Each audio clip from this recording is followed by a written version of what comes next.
discover the natural power of ashwagandha, an ancient herb known for its healing properties. For over 3,000 years, ashwagandha has been trusted to reduce stress, increase energy, and improve focus. Our ashwagandha is carefully grown, harvested, and processed to retain its maximum potency. Each root is hand-picked and dried, then ground into a pure organic powder, ensuring the highest quality. Simply mix 1 teaspoon into your favorite beverage or take it in capsule form as prescribed by a healthcare professional. Whether you're looking to balance your stress levels, boost your immune system, or enhance mental clarity, ashwagandha offers a natural solution. Experience the benefits of ancient wisdom backed by modern science. Trust nature. Trust ashwagandha. Go get this product at blackhotfirenetwork.com at the Sports and Nutrition Store. Yeah, good afternoon, family. Hope you guys are doing amazing. Karibuni sana to another beautiful episode, Conversation of the Africa Today Show. My name is Joby. To the first-time listeners on all our YouTube channels, on the radio stations, Spreaker, Spotify, all our streaming platforms. I hope you guys are doing good today, having an easy day. Mine has been amazing. It's just a cold evening right in the 254. Literally, I think we're looking forward to rain. And yeah, it's not rained, I think, for the last a week. Yeah, around here. But in other places of Nairobi or Kenya, have been raining. But it's been super cloudy this amazing evening. So I think we're looking forward to literally some rain. Let me know what's the weather on your end. And of course, Karibuni. My name is Joby once again. To the first time listeners, and of course, it being on a Wednesday, I'm going to be starting with some amazing video. It's been a minute since we shared some food, culture, literally looking at the food of the Black Americans, how the history, literally from enslavement, how Black people survived and how they changed so much, I'd say, of so many things, into amazing, delicious food that literally are embraced till to date, literally. So I'm going to be sharing today some amazing video talking about how the Black cooks humiliated enslavers with oxtail. I think that's one video we've not, or maybe a history we don't know about. We've talked about collard greens. We've talked about macaroni and cheese. We've talked about chitlins. I love me some chitlins. I'm not going to lie. Yeah, I love me some chitlins. I'm not going to mind some chitlins every now and then with some ugali. Slaps very different, especially fried. It's good. But what I'm not going to have is the pig foot. I'm not doing that. The pig nose. I'm not doing none of that. But yeah, so I'm going to be sharing that amazing video as we continue today's conversation. And of course, Karibuni sana to everyone who is with us. Hit that like button as you join. And of course, we have Mr. Black Hot Fire, who's also just joining right now. How you doing this amazing afternoon from your end? I'm good, Joby. How you doing today? Did you go eat your ugali and kales and all other kind of shit? No, I was having mokimo. Actually, let me show you what mokimo is, because since we're talking about food, let me show you that. Yeah, what is mokimo? Can't just explain it? With a bunch of bananas thrown in a pot? Nah. Since I got the image, why not share? Like, if you don't mind. Mokimo is a mixture of, this is like mashed potatoes. Okay. With mashed potatoes, you can do it either with spinach. If not spinach, you can put pumpkin leaves, which is better with pumpkin leaves. That's how it's considered as pumpkin leaves. I'm not eating no pumpkin leaves. Boiled pumpkin leaves, then blend them, and then you mash them together with the potatoes, and then add boiled corns, the maize. Corn? Okay, corn. Yeah, maize. Oh man, that sounds rough. Nice. Super nice. Sound like some rough eating there. No, it's and some chicken. It's been a minute. Chicken. Okay. Yeah, it's been a minute since we shared. The last time we talked about our sharing episodes of food was last year. I think lately we've been more into the history of the Black history. That's what I've been sharing. But today I bumped into an amazing video from the same page of this amazing guy talking about how the Black people made, how they humiliated enslavers with the oxtail. I think we've not talked about the oxtail. I'm saying we've talked about macaroni and cheese, collard greens, chitlins. I got me some chitlins with ugali. I was saying that. Yeah, I'm not just gonna have the pig food. Spare me with that and the pig nose. And then yeah, we talked about gumbo and how literally where Mhm. most of these foods originated from. So let's look at this as we learn some history. If you walk into a restaurant today, you open the menu and you see a plate of oxtail, it's going to run you $35, $40. Usually, when you pay for a cut of beef like that, you're expecting a premium cut, a ribeye, a That's filet. expensive. But Damn. this is literally just a cow's tail. A century ago, it was considered garbage. The white establishment would not touch it. So, how did this pile of trash become a $40 luxury item? Well, Exactly. today this Pile of is what trash. our time That is. sounds like a pile of trash to me too. How's a pile of trash become a luxury item? That's what I'm thinking. Let me Mm, know. Go you don't eat ahead. you don't eat oxtails, kid? Absolutely not. Wow. I've seen people okay, personally no me too, but I've seen people embrace, like they go to the butchery. When I go to the butchery, I find people buying like kilos of oxtails, literally kilos. It's It's a crazy. story about how black You ain't got cooks, to worry about they me buying not 1 kilo. an economic flip, how they sold these systems own trash right back to a world for a Mhm. $1 billion profit. So Mm. join us today while we discuss why black folks love oxtails. And if you enjoy stories like this, you can find more stories like this at onemichistory.com. Please like and subscribe. But without further ado, let's get started. To understand oxtails, you have to understand the disrespect. If you go back to the 1800s, the plantation economy was running at full speed. In the American South, it was cotton. In Jamaica, it was the brutal product of sugar. When Sugarcane. cows or steers were slaughtered, the colonial establishment took the high cuts, the hams, the roasts, the steaks, the premium ribs. They took the meat that was easy to cook and easy to chew. What was left over wasn't even considered food by white folks' terms. It was biological waste. It was the intestines. It was the feet, the Yeah, ears, the tail. exactly. It was the Biological meat waste intestine. Ugh. The shit. Go ahead, Joe. was specifically designed to make you feel like you were at the bottom of the economic ladder. The system tossed away these scraps into a pile and gave them to enslaved black folks from Mississippi to Kingston. All Now, right. this is the exact moment where They most threw, places would they talk threw it away about and the they said, struggle. eat that, nigga. Eat that. The textbooks let's give you a whitewash story that tells you how sad and hungry all of us were. They want you to view enslaved cooks like they were helpless victims, tossing whatever random garbage they could find into a pot to make a desperate, watery soup. But black cooks didn't have time for pity. They were too busy engineering a masterpiece. They looked at that pile of discarded bones and oxtails, and they saw what white plantation owners couldn't see.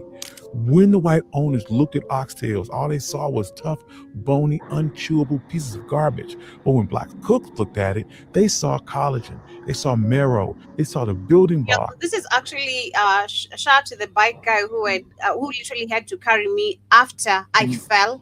Okay, so he was telling me, Okay. "Hey, lady, you're gonna get old and you're gonna start literally using a clutch before you even like in your 40s. So I advise you to go take some soup, and most of the soup is oxtail soup, which is very, very good Bone. for the bones. Yeah, Yeah, college. yeah. So it's telling me I need to drink soup like 3 times a day so that my bone can True. again complete itself and become stronger without me ever depending That's on true. clutch. So yeah, it's could be good for your bones. You don't have to eat the meat. Of concentrated flavor. They realized that you can the eat the meat system's too, Joe, but calm down. I've never tried it, so I don't know. arrogance was actually a massive vulnerability. The system thought that it was hoarding all the good meat, but they were completely unaware that they were throwing away the most flavorful parts of the animal. See, black cooks understood something that many people at the time didn't, that most cooks were lazy and impatient. A steak was easy. You throw a ribeye on a hot fire for 5 minutes on each side and it's done. Anyone can do that. It requires zero culinary intelligence. But oxtail, it requires time and strategy. Think about the anatomy of an oxtail. The cow spends its entire life using its tail to swat flies. It's a constantly moving appendage. That means that the muscle fibers in the oxtail are thick like steel cables. It's the heavily exercised muscle packed tight with thick connective tissue, cartilage, and massive bones. If you try to cook an oxtail like a steak and just throw it on the grill, it will literally break your teeth. It's like chewing a leather boot.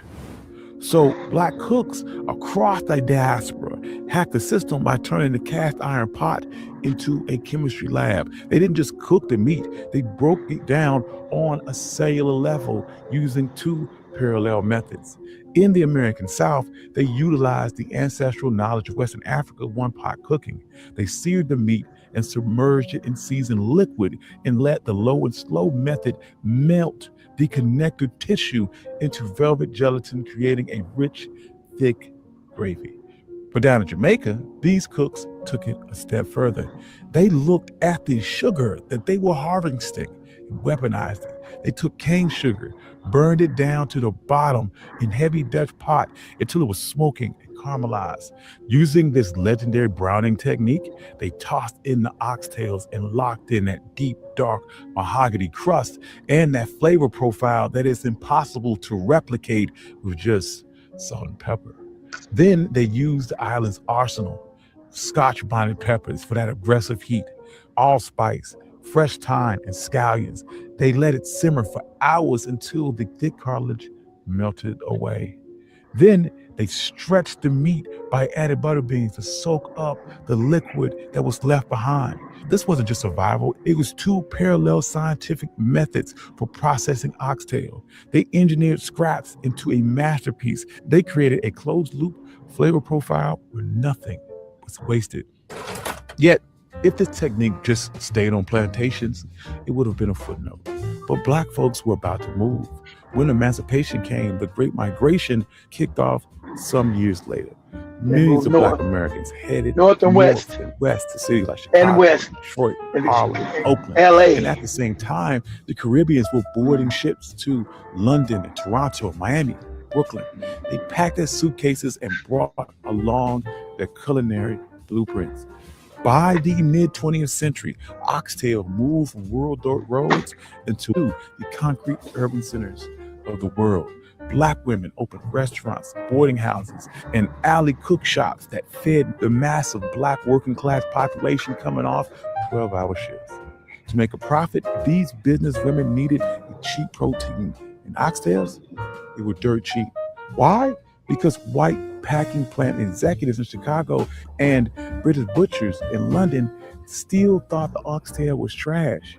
Black entrepreneurs bought the tails for pennies.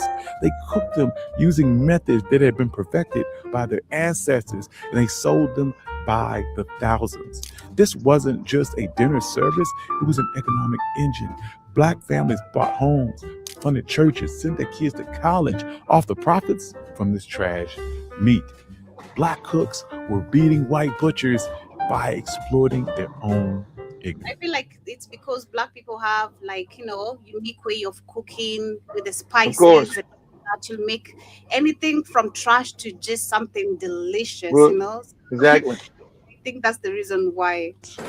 Now the establishment was never going to allow us to keep making money. Exactly. Keep making money off some shit that they thought was trash. You getting rich off of it? Nah, I'm coming to see you. Fast forward to the late 20th century, early 21st century, and the Food Network era kicks in. High-end white chefs start looking for an authentic, poor people ingredients to put on their menu. And they realized that they had been ignoring a gold mine. White chefs and corporate restaurants suddenly discovered oxtails. They realized that the meat that we've been eating for a century was perfect for their high-end stews and Italian ragouts. They slapped because it's expensive. Oxtails are expensive. That's why I've never tasted them. See, now they're expensive. They used to be trash. Now see how some trash is now expensive. See, they got down to expensive. It used to be cheap and trash. You're now expensive. Yeah, I heard people say they're expensive now. I've never ate them ever, but see, I know now they're expensive, but they used to be trash. Trash. Yeah, because I've had people personally on the butcher order them literally because I pay attention to to the orders, maybe of some things I've never ordered, and then you're like, Yeah. man, 4 kg, and I'm getting all this meat 4 kg. Nah, I'm not. I'm good. I'd rather get 2 kilos, 3 kilos of what you're getting than what you're getting.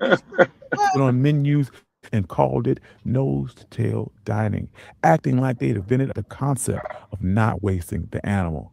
This was the gentrification of poor people food. Once the establishment wanted it, the global demand skyrocketed. But there's a bit of a mathematical problem with oxtail. A 1,200-pound steer only has one tail. The tail only yields about 1.5 pounds of viable, usable meat. When black and brown people wanted it, the supply was fine. When the entire world wanted it, it was a rare commodity. The price of oxtails went from 99 cents a pound in the 90s to $5, then 8, then 10, then 14 a pound at the grocery store. The That's system what Joey just couldn't said. beat the It's recipe. what Joey just said. Now, oh, yeah, you inwards are making money off this thing, huh? Now we're gonna put an end to that shit. Now it's expensive. Go ahead, Joey. They priced us out of our Yeah, own invention. prices In out the of it. end, we Right. taught that Black history is about us constantly begging. We're told that our ancestors spent all of their time asking the system for a seat at their Hand up. table. But Oxtail, it flips that narrative. We didn't ask for a piece of their pie. We took the Their own garbage that pie. they were throwing away and turned it into an undeniable legacy and made it so good that the system literally had to buy it back from us. The true power in all of this is not begging for a seat at their table. It is engineering your own, developing your own recipes and your own table. Plantation owners thought they were humiliating us by giving us their scraps. They didn't realize they were handing us the keys to a $1 billion empire that spanned from Atlanta to Kingston, from London to Brooklyn. So next time you see a plate of $14 oxtails, you don't see an expensive meal. You see the economic flip that was developed by Black folks. The White system people, white people, man, white people, white people. Man, you can make this shit happen. Sir, you can make this shit happen. You can make this shit happen with these people, I swear. I don't know how many of you try to sit down and you try to fathom the things we talk about, the things you find. You can fathom white people, I swear. This is crazy. We used to give, we used to give Every, chitlins to black people, like, now, yeah, like you- garbage. That's right, garbage. It's right. If you now make money off of it, take it back and now get you out of it and make money. It's always there. Always. you can't change. Again, they say things change, they don't change. Try to get Uh, that. No. can never defeat you if you know how to See, extract I didn't value know that. from the See, places. I grew up always when it was expensive. I always thought I ain't eating that no way, but I didn't know why it was so expensive. Now I know. I know it used to be cheap. See, I said, nah. What? How much you making out this shit? What you doing? We put an end to that. So, They now, are always cause you go to them Jamaican restaurants that make that shit, and that shit be all expensive. Like I'm not eating that shit. Yeah, I just mentioned Jamaica. I said Jamaicans literally adapted to this, like it's part of their culture. Because I've had It is. even in music, they're like, oxtail, oxtail, oxtail. I'm like, shit, okay, what's up? Oxtails. forget to look. Thank you. This has been one of my Black history. Okay, so that's just a little bit of history. Everyone is that we get to share this just for you to understand some of the black cultures, some of the things that maybe black people participated in, the black heroes as well. It's like they went around calling themselves FBAs online and dupy shit. You see that from Jamaica, the Africans were doing it, and America they were doing it, and everybody was making oxtail. So then they took it to London. So how you different people, morons? Understand that? Again, just fake division. We all were giving us trash meat. Eat this trash, good Negroes. Take the trash. I knew because during my period of time, it's always been expensive. Like what? But just eat a tail? Nah, I'm not. Nah, I'm not buying that. So I never had it. I've never tasted it. Go ahead, Jimmy. that's not a culture like you and your parents grew up with. Like it's not Here's a anything that culture. Yeah. My parents and my family, because all my family originates from the South too, Joe. So yeah, they used to eat that. I just never ate it. So yeah, we was in California. They would eat it. They would eat oxtails and stuff. I mean, I was a kid. I didn't know the expense of it, but me it just didn't sound like oxtail. It didn't sound. I'm a picky eater. I can't eat everything. So you'll never see me like being like somebody traveling the world. Just let me try that. I'm like, nah. What the hell is that? What is that? I just can't try. I'm a slow eater. I'm a weird eater. I can't just be eating shit. I don't know what the fuck it is, or it smells weird. I'm like, nah, I'm cool. So when my parents were eating that, I'm like, nah, that don't look right. So, don't even sound right. Oxtails. Is that like a cow's butt? Something? Nah. That's why I could never. Also, but oxtails didn't smell funny. But that chitlins, yeah, my family ate that shit. I could never. I was like, I don't know. My mom never ate it. I think my dad did eat it, but it was rare for us. But because I think, like I said, my father's family comes out of Texas. So when they come to California to visit us, and always on the holidays. I remember one time I was like maybe 7, 8. I said, "What is that? You're a kid. You don't know you been nobody." I said, "What is that stinking?" Right. You don't know you're being offensive. You're like, "What is that stinking in it?" Boy, those are chitlins. Chitlins, what is that? You gonna eat that and stinking like that? What is that? So they said, those are pig intestines. You're still a kid. Intestine, what is that? I didn't know that. I don't think I knew then that was the doo-doo shaft. I didn't know that yet. I'm like, but I'm thinking, my mom, why would you eat something that stink like this? But why? It's like eating a bowl of dookie. What?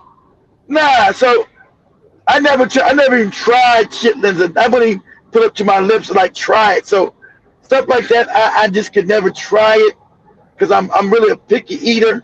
There's very few things I can just even eat. So me and somebody, I would probably offend a lot of people because they would bite me in the house, ask me to try their culture, and I'm like, nah, I don't want to try that shit.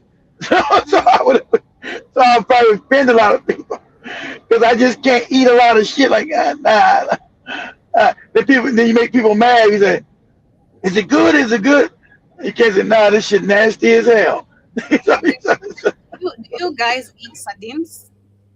Oh yeah, I hate them things. Yeah, that's for poor people. Oh, them things stink. Oh my god. That's a poor. Yeah, them sardines. It's very rare.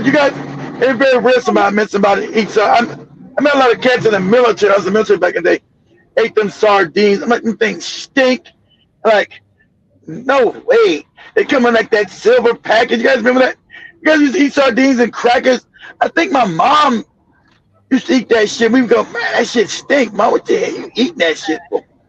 I feel like what has the strongest scent, if you compare chitlins and sardines has the strongest scent, but it's not for poor people. We just they both stink. That's a poor people. Poor people.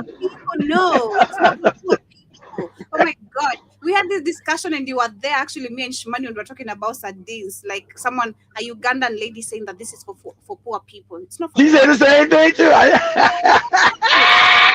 poor people. Sardines are nice. Oh my god, if fried well. I mean, you can eat them. Well, I don't care how you cook it and fry. I'm not eating. I can't stand the shit. Always in America, sardines for poor people in America. I'm not eating that shit. Now, food shouldn't be labeled poor rich because it's food. But you usually see poor people eating sardines. So let's ask everybody in the chat room. Hey, you guys eat sardines? I don't eat that shit at all. But they also say that's struggle food. Are you guys? Yeah, exactly. That's struggle for poor people. That's struggle food, boy. Exactly right. I ain't seen nobody with sardines in years. That's struggle nigga shit. You struggling, you're struggling when somebody pulls out the sardines. Oh man, like rough, huh? Oh my god, that's part of like our meals. Like if you let's say Yeah, that's part of like our meals plan. Even in hotels, it's part of like hotel meals. Like, Hey, damn.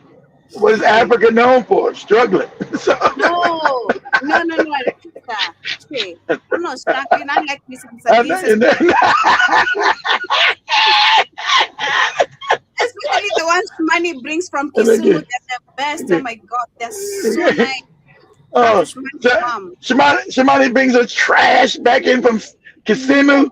no, so good. So we said, So I'm good. not struggling. I I love my sardines. I hate when someone says that, like, shit, like, oh, what do you mean? that's why you get. I see. That's why you get so mad, so animated now. I ain't never. I ain't never seen nobody go out and buy no sardines, though, right? Unless they struggling. I'm just keeping it real. That's you guys. That's you guys, white people Uh, struggling. no, That's you. that's your white people. That's good. That's a culture. That's part of our meal. But as we continue, before we get to talk about Iran saying it's not Yeah, going to have a ceasefire because they want to teach America and Israel a lesson. We're gonna they be need getting. they need to. I mean, the whole thing is that's why you got Trump copping pleas and all these white morons are we're winning, we were going to win. You got Pete Hegseth, this idiot. You know, just the most incompetent staff of idiots ever assembled of cabinet members. Pete Hegseth was a talk show host. What is he doing as defense secretary? You got Marco Rubio, moronic senator out of Florida, an idiot because they were all controlled by is not real, right? The cats with the fucking top hats. So, like I said, Iran has been preparing for this war for 40 years since we invaded, since they overthrew the fake king that the Rothschilds put up in there back in the Shah of Iran when they overthrew the government. See, they don't ever say, they want to get all this fake history. They overthrew a duly elected president in Iran because he had the audacity, which Africans don't do. He had the audacity, but same thing Ibram Torre is doing, right? He had the audacity to say, I'm going to take my resources and it's going to benefit my people. We're not going to be poor and giving out money to the Western society and white people, right? So he had to be overthrown. How dare were you going to do what? Your resources belong to me, not to you. And that's how these savages operate. Your shit belongs to them. That's how crazy it is. That's why you got Trump. You see, Trump said, we attacked him and we blew him up. And how dare it's not right that they're attacking us back. Can you imagine the psychopathy in this moron? And this is how they really feel. They believe they get to rape, pillage, murder, kill, steal, and don't nobody push back on them because they've been doing it for so long and been getting away with it. So that's how when they're Africa, they've been getting away with this so long that this ass whipping is overdue, right? You find a country that said, no, we'd rather die than live on our knees, right? So they've been preparing. They've been preparing. You got them invading Afghanistan, us invading Iraq on both sides. So they knew one thing, like I said, times change, they don't. So eventually Mr. Charlie's coming to see you, right? Mr. Charlie's coming to knock on your door. You in there, Joby? You in there with my sardines? These are mine. I'm about my. You in there with my goddamn sardines, Joby? Is that what you're doing? You think you're gonna eat your sardines without giving me a taste? All of them. That's right. Now I might give you half a tail, but I want the rest of them. You understand that? Think you're gonna be in there eating your goddamn sardines without giving me my damn proper respect? But anyway, so that's right. So we're dealing with a system of psychopathy, right? System that's been built because they're naturally psychopaths. These are just facts. Not me saying it's not me being hyperbolic and me, being speaking hyperbole. These are facts that they are diagnosed as psychopaths. So with this psychopathy, they keep thinking they're just going to run and steal and kill, and no one's going to do anything. So now Iran said, you know what? We'd rather die. We're going to be to the death. And so since Iran controls a certain part of the world, Hormuz Straits, that most people's fertilizers, liquid gas, petrol comes out of it because they ain't got to defeat America because one-on-one they can't defeat us like that. They'll just destroy the economy. They make it too expensive for you to even wage war against them. So you come into that straits to get oil, I'm going to blow your ass up. There ain't going to be no oil moving around here. So that's going to destroy everything in the world is based on what? An oil economy. So that destroys the world economy. Then we're going to bankrupt the dollar.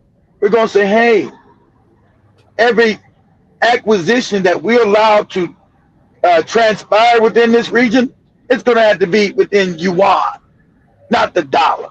If you're dealing with the dollar, we're going to blow your ass up. So if I say, hey, we're going to now buy everything in yuan, that destroys America. But when the dollar collapsed, they can't afford the military no more. They can't afford paying nobody in the Navy, in the Army, in Special Force, in Joby's Delta Force. Chuck Norris goes broke. No more because the dollar's worse. No more Chuck Norris in Delta Force, right? So America loses the ability to wage war because now its economy's been destroyed. So them talking about, oh, we need to stop now. What?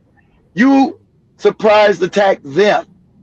Understand the hubris and the craziness of these people? And no one's been able to say, we know the cats run the world through their fake banking scam. Everybody knows that now. It ain't the Orsini family. And Iran is telling the truth.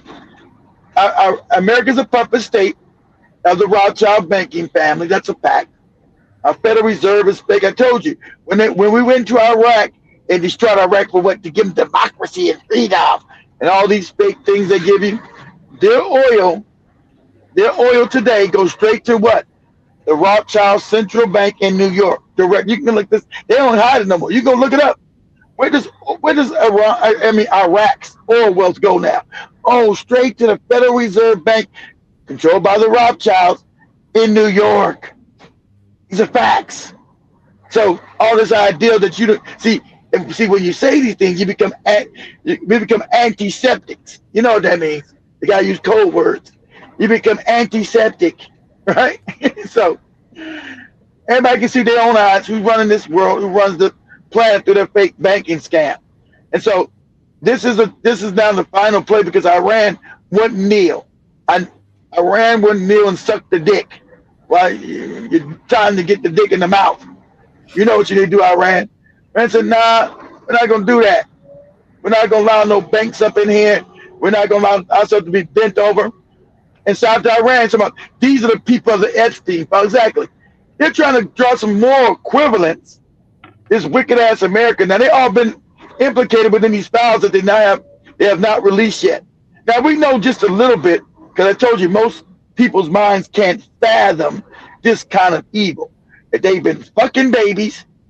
They've been see, I said this years ago, 10 years ago. Oh, I was the crazy one. The crazy. No more alleged. None of this is alleged no more. They've been all pedophiles. The world's run by psychopathic, cannibalistic pedophiles. That's a fact.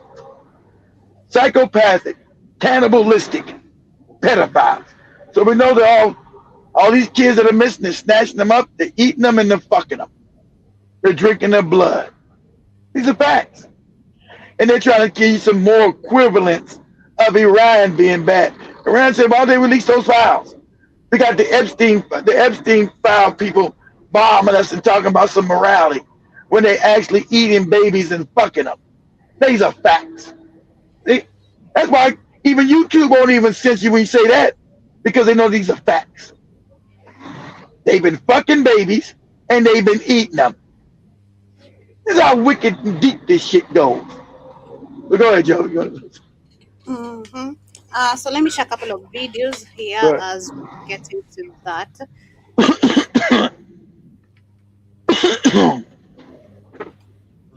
Donald Trump, as they not only declared France just humiliated Donald Trump, only declined, they poured salt in the wound, as you know.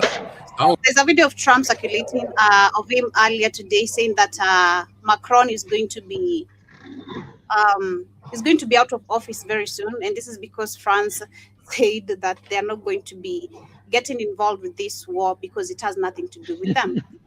Trump has been begging our allies to come bail him out in the Strait of Hormuz. And President Macron of France was one of the first to deny that request, saying that France did not choose this Iran war. We are not taking part in it. Nobody can force us. And while that statement is powerful enough on its own, the French general decided to chime in, adding, joining Trump's coalition today is like buying a ticket to dinner and dancing on the Titanic after it hit the iceberg. That is brutal and is the truth of where Trump is at right now. Because he later added that Donald Trump is not looking for help in the war. He is looking for somebody to share the political cost. The blame, right. Donald Trump got into a situation. He's looking for an exit, right? Or exit because he looks like a moron. And there's a war that they wanted to have. And they didn't think, shout out Iran, that they were ready to go dancing with their ass. And Iran was ready to go because, like you said, you're naive if you don't think these things, you always say they don't change, that these people not going to show up on your door. We smell your sardines in there, Joby. We smell them. We smell them. You think it's time for you to come out and share them with us? Then we got to come and get you and get them all ourselves, right? So you be naive. You've been naive to think that these people are not going to eventually come back to see you, even though you kicked them out 45 years ago. You had the revolution, you kicked them out. It wasn't they're going to eventually come back because of their greed. Understand that? You can imagine this. Understand this is about greed. I want you to know this. It's about them being able to steal whatever they want. Remember, this is, they're the criminals on the planet. This is theft. This is what this is. This is theft. We went to Venezuela to overthrow the president, steal their oil. These are thieves. They're pirates. They've never stopped piracy, right? They went to Africa for piracy to steal, and then they tell you some fake thing about some democracy or civilization. They make up some old crazy crackpot shit that ain't real. But it's always about theft. And since this is the first time, really, in American history, that America's been this outclassed with shit is getting blown up. We didn't lose this many stuff in World War II. This many operational equipment. Whole battleships are getting blown up. You got aircraft carriers getting blown up. You had Japan that was a military might back then, didn't sink no damn aircraft carriers. Even when they flew planes into them, they didn't sink the aircraft carriers. Now Iran is on the verge of sinking their ass. Sink them. The technology is caught up good enough where they sinking that shit. Your ass is jumping off the ship, dying because of you. That's why you got a lot of people in the military, in the American military now saying, what? We're not going for this shit. We're not going to kill. They're not saying we're not going to kill for the Orsini family. They're saying we're not going to kill for the cats with the fucking hats. Then we're not going to go die for them. Because, man, the plan is they send you all this propaganda on all this news media. It's all propaganda, all lies. Our news is all propaganda all the time. But you'll be fools that, yeah, America got to go fight for freedom, fight for justice, and all these other fake terms they give you. When you're just fighting to go line someone else's pockets. As Smedley Butler told you over 100 years ago, war is a racket. Okay, we need to always go back to but the leader, the head general, at that time, Smedley Butler was the most decorated general of all time. I don't know if he still is considered. I don't know if he still is the most decorated general. So Marine Corps General Smedley Butler told you all these wars are fake. All these wars are banking wars. All these wars are a racket to make money. They don't care who they kill. It's always step. And it took him a while doing this whole military career. Every time we're supposed to be fighting for something, we're actually stealing shit. We're going to steal somebody's gold, somebody's coltan, somebody's banks. Remember what they did to Haiti, right? With Haiti, you guys remember back in the 1920s, Haiti got laxed. Haiti was paying reparations to France. The only black people do this. You're paying a country that enslaved you. You beat them in a war, but you pay them for you getting free. Now make sure we understand this, like the craziness of black people, Africans, right? So you had Africans in Haiti paying France for a war that they won to get free. With that, Haiti being naive, like goopy Africans are, right? And that we're paying the French, so we're safe. Nah, they always come back to see you. But America, so with, I think that's right when Smedley Butler retired. He retired. That they invaded Haiti, stole their gold, stole it, and shot the president of Haiti in the head. Anybody have been gone to jail or anything done about that? Do this for me, Joe, real quick. Yeah. Say what year? Say what year? Say what year did the United States invade Haiti, steal their gold, and kill their president? This is what you're dealing with now today, 100 years later. I think like 1924. That's why Haiti's been fucked up the last 100 years. Say what year did the American military invade Haiti, steal their gold, and shoot their president? 1914. Okay, 19. So Smedley Butler was still around. That's 1914. So imagine at this time, guys, right? Haiti is paying reparations to these wicked ass Europeans, the French. Not only paying reparations, they said, so what? So what? Reparations, we don't care about that.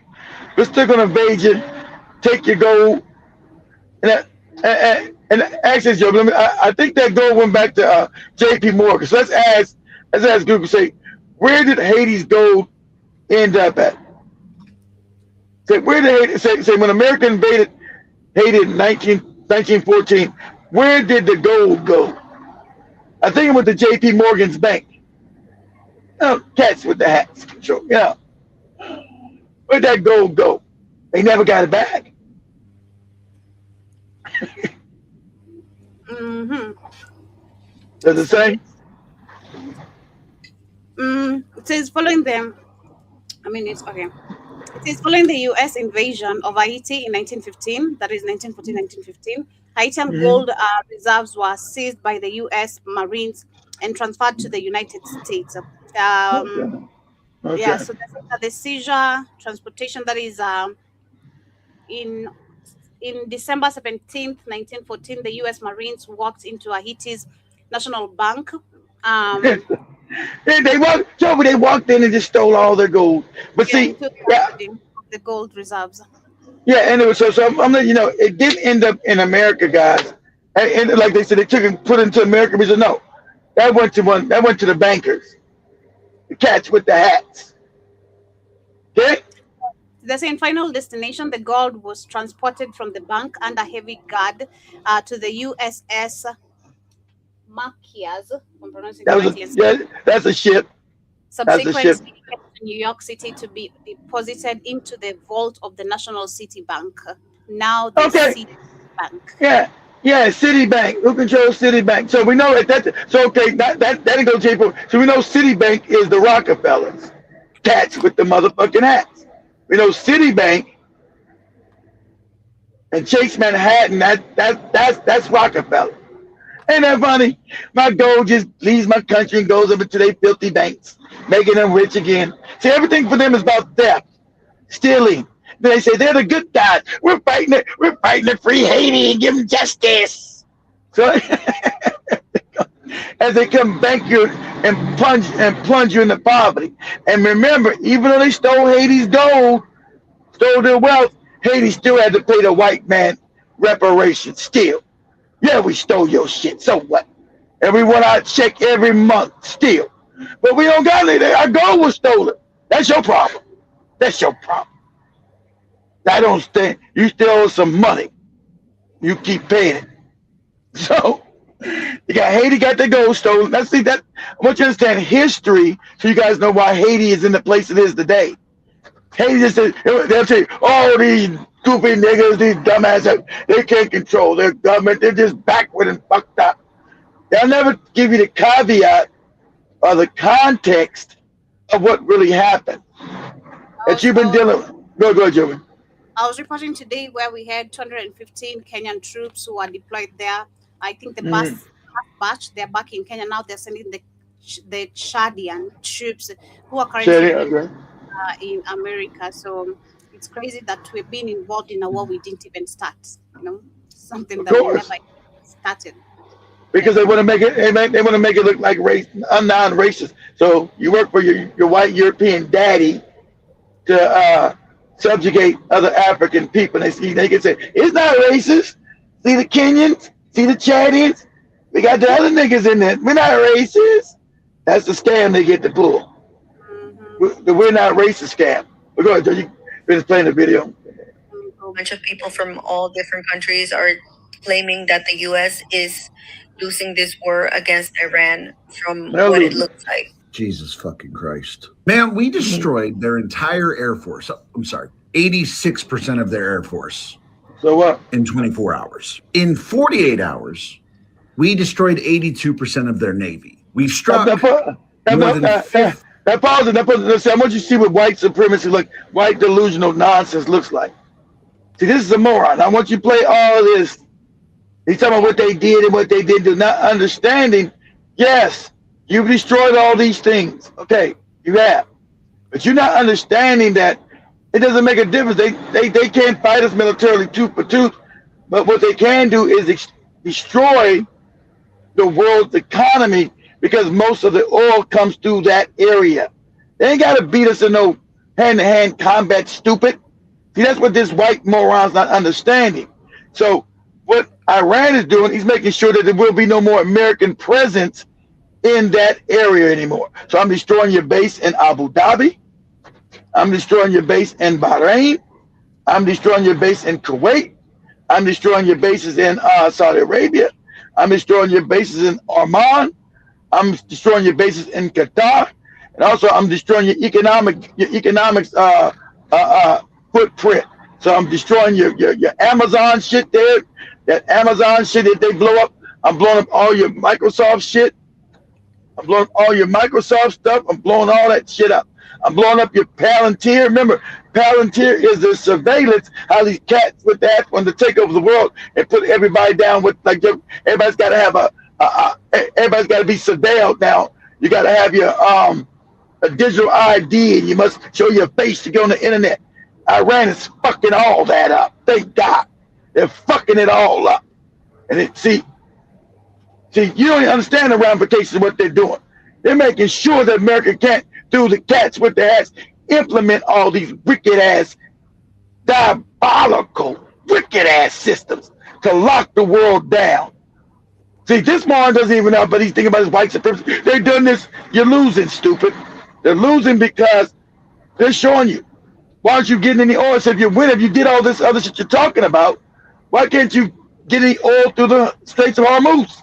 Since you destroyed it, we destroyed all the planes in Iran, we destroyed the Navy, then why can't you get the oil from there since you did that, moron? Well, let him play. I want you to this white supremacy delusions. Go ahead, Joe, let him play. 15,000 strategic targets. In response, Iran has not shot down a single plane, nor sunk a single ship. We don't have ground troops in Iran, so it's not like their army can do anything. And the bases pause. See, this I understand how white psychopathy works. See, this white boy is a psychopath. So once how white psychopathy works. So everyone knows that America's losing this war, right? Everybody knows it's not. He's telling you, he's trying to tell you, don't believe your eyes, believe these goopy numbers he's talking about, right? I'm telling you, blah, blah, blah, blah, blah, blah, right? But, this is a psychopath. Not understanding that they destroyed all the listening areas of America, $1 billion equipment. It's going to take 20, 30 years if they want to build that back in there. And they're telling you they're not going to allow it to be built again. We have the technology to make sure that you don't build it no more. So you won't be building no more bases here. See, the reason why America builds bases, that's to project power wherever they want to steal shit from. So if I got a base in your country, of course I'm stealing from you. That's to project power. We'll tell you, you're not going to be allowed to project power in this region anymore, right? So you're not going to be here to project power and control the oil here. We're not going to allow it. We're going to kill you. So that's what so that's all you need to know. They have the technical ability to do that. So they win right there. So them cutting down the Strait of Hormuz also causes what? Fuel prices to go up. See, that's why this guy he's a psychopath. So that causes fuel price to go up, right? And most people can't afford, so that destroys what? The world economy, right? Everything comes to somebody on the back of some kind of transportation. If I can't afford the fuel, I can't transport shit. See, these too stupid to understand it. Yeah, of course, we've blown up this, we've blown up that. And he should know that Iran is blown up, and no matter what the propaganda is saying, they've destroyed at least 7 to 8 fucking American fighters and the refueling planes. They blew them out the sky. But America said, this propaganda said, oh, those were friendly fire, or those are all mishaps. What? 7, 8 at the same time, the same day? So we know Iran has been blowing the motherfuckers out the sky. But his white supremacy mindset, he doesn't believe, I'm white, I get it. We get to rob and kill and steal no matter what. No, that's his psychopathic mindset. The truth is Iran's been blowing this shit out the sky. That's a fact. But they can't refuel. And we know they can't bring none of their we can't bring none of our destroyers, our battleships, or any of our aircraft carriers within 1,000 miles of the Persian Gulf because the Persian Gulf, because they keep getting fucked up. They keep getting blown up. And what is he talking about? Oh, their Navy is gone. Then how are they still blowing up shit? Why isn't the Strait of Hormuz open, stupid? Why is fuel prices shooting up? See, this is the mind of white supremacy. It never has any logic. It's psychopathy. Right? No logic. Oh, we're blowing all these people up. We're blowing them up. Then why now I'm gonna have you show this video next, Joby, where Trump is saying the Iranians are very smart. They're smart people. They're so smart. They have IIQs. Oh, they're all stupid and savage. See, when they win it, these people are all savage. They're fucked up. They don't even wash their ass at night. They're fucked up. They're stupid. You know, Trump talks about they're stupid. They're all low IQ. Iran, all of a sudden, they're so smart. They have high IQs. Because he's trying not to offend them because we're getting our ass beat. Go ahead, Joe. Let the psychopath talk. Their bombing throughout the Middle East have already mostly been evacuated anyway. So I'm trying to understand how we could possibly be losing. Like we literally took out their leader. They elected a new one. We then took him out about an hour later, and they put in another one, and he's now dead. So we took out all their leaders, all their military higher ups are all dead. Their Air Force is got like, I don't know what, 10% left. Their Navy has what, 16%, and their Army is pretty much non-existent. This what happens when a delusion meets reality. This is how white supremacy works. This is when delusion meets reality. The reality on the ground is that we're getting fucked up. Him being white, he can't fathom this because they've been robbing, stealing, and killing for 500 fucking years. And this is how delusion meets reality, but reality always wins. No matter how delusional this goopy white man is, reality is going to eventually win, right? He's like a Pete Hegseth. We're bombing, we're killing them. We're killing girls, we're wiping them out. But the truth on the ground is that America's getting fucked up. And everybody knows it. So we know Trump reached out to Putin to get Putin to talk to Iran. Say, hey, man, try to get him to stop. Putin said, I ain't got shit to do with it. You started this war. I ain't got nothing to do with the shit. So let him go continue. Go ahead, Joe. Let him go ahead. We have some breaking news where we have Israel, which has attacked the world's largest natural gas field in Iran, which was approved by the U.S. They blew it up? Did they blow it up? See, exactly. So good. So that's Iran has been always what? They ain't goddamn reacting. Go ahead, Joe. What you saying? It's Israel that has attacked the world's largest natural gas field in Iran, approved by the U.S. Yeah. Of course. See, so understand. See, these are civilizational. They're destroying your civilization when you can't survive. So now what's going to happen? And I don't know why everybody does this with American.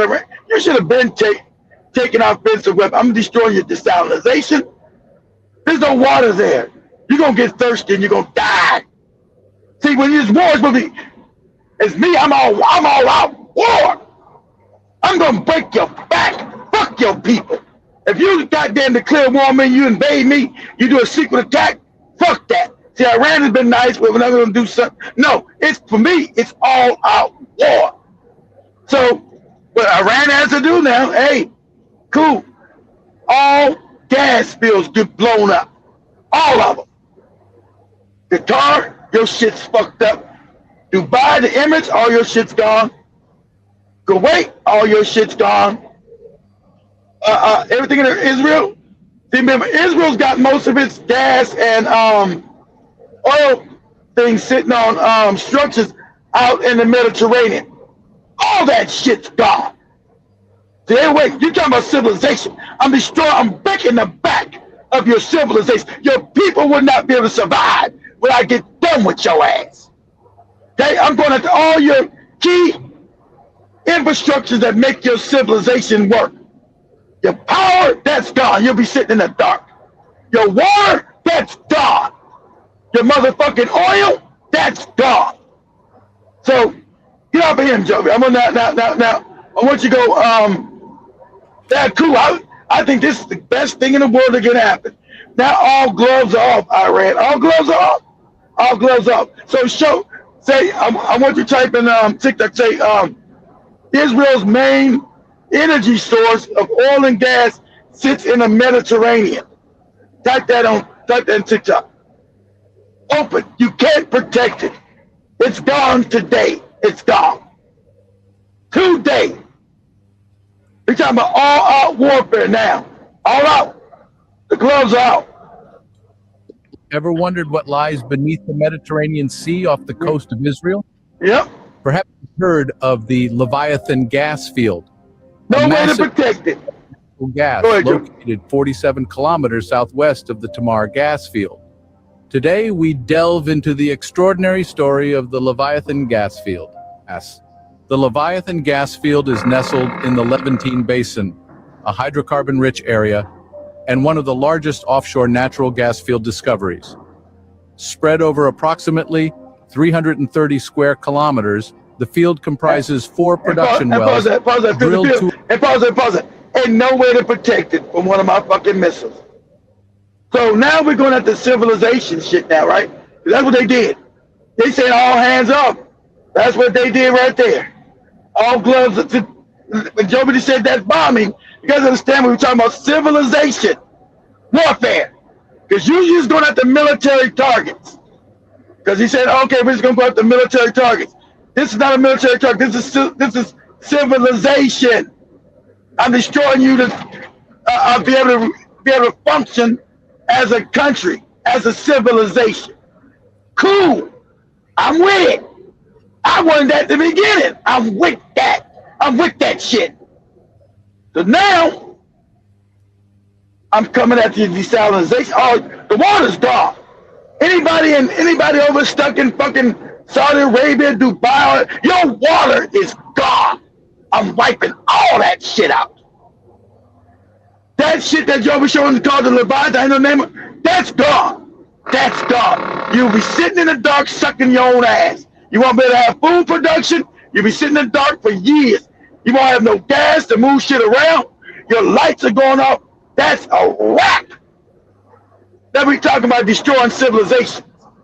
Your country won't be able to function as a country when I'm done with it.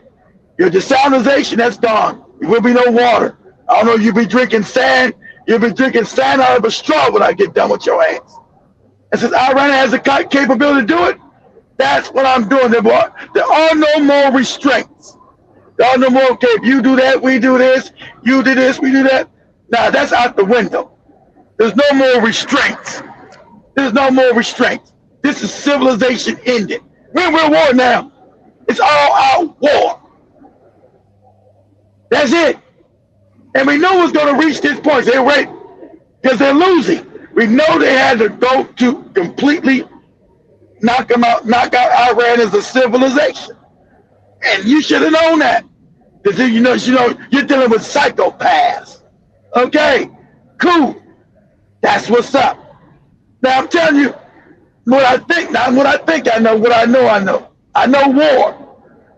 That shit out there, Joe be showing, that's gonna be wiped out. That's gonna be wiped out. All the Arab countries have been helping.